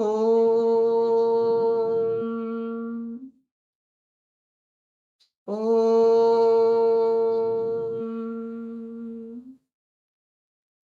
Om Dyau Shanti Antariksham Shanti Prithvi Shanti Abah Shanti Aushadhaya Shanti Vanaspataya Shanti Vishvedeva Shanti Brahma Shanti Sarva Shanti Shanti Shanti Shanti Redhi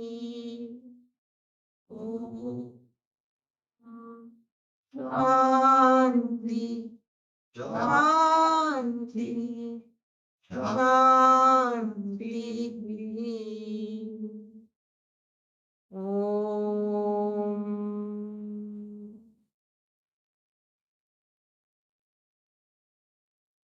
Unto the heavens, peace. Unto the sky, peace. unto the earth, peace.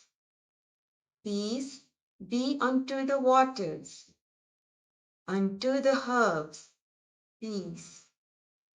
Unto the trees, peace. Unto all the gods, peace. Unto Brahma, peace. Unto all, peace. And may we realize that peace. Om, may peace and peace and peace be everywhere.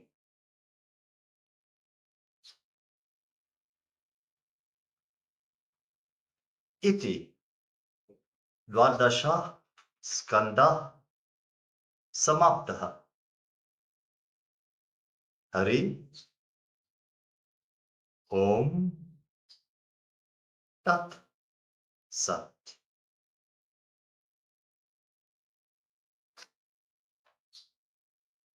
The reading is concluded.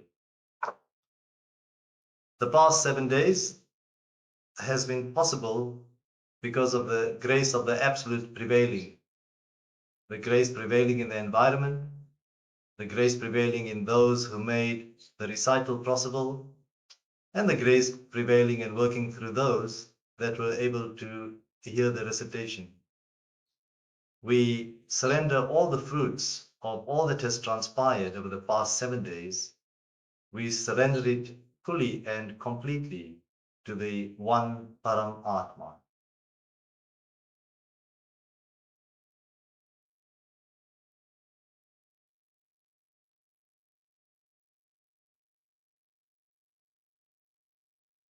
Om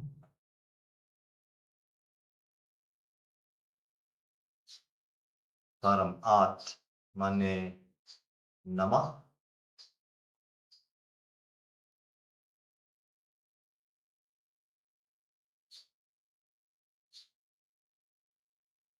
Iti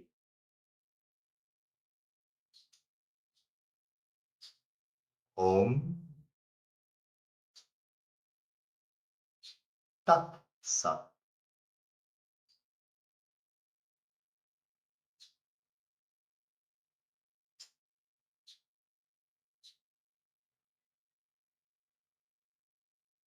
We have a special closing ceremony to mark this event. It takes two forms.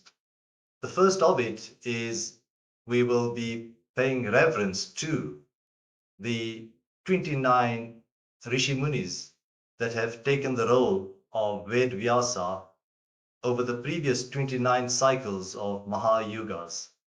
We will be sounding their names aloud and lighting an oil lamp in reverence to them.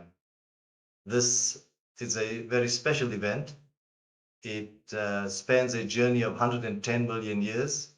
And as we recite the names, you can consider it as a holy pilgrimage. We will be breaking up the transmission now. We need to set up in a room, in a hall adjacent for that ceremony. So for those online and streaming, if you could join us without checking with our IT team at 10:45. So wherever you are, it's another 45 minutes hence, thereabouts. We will set up for the special closing ceremony. After that, we have the formal closing ceremony, which is a yajna, a fire sacrifice, a oven, offering all that has transpired to the deities and for world peace. Sadly, for technical reasons, we will not be able to stream that live. Thank you. We'll see you shortly in about 45 minutes.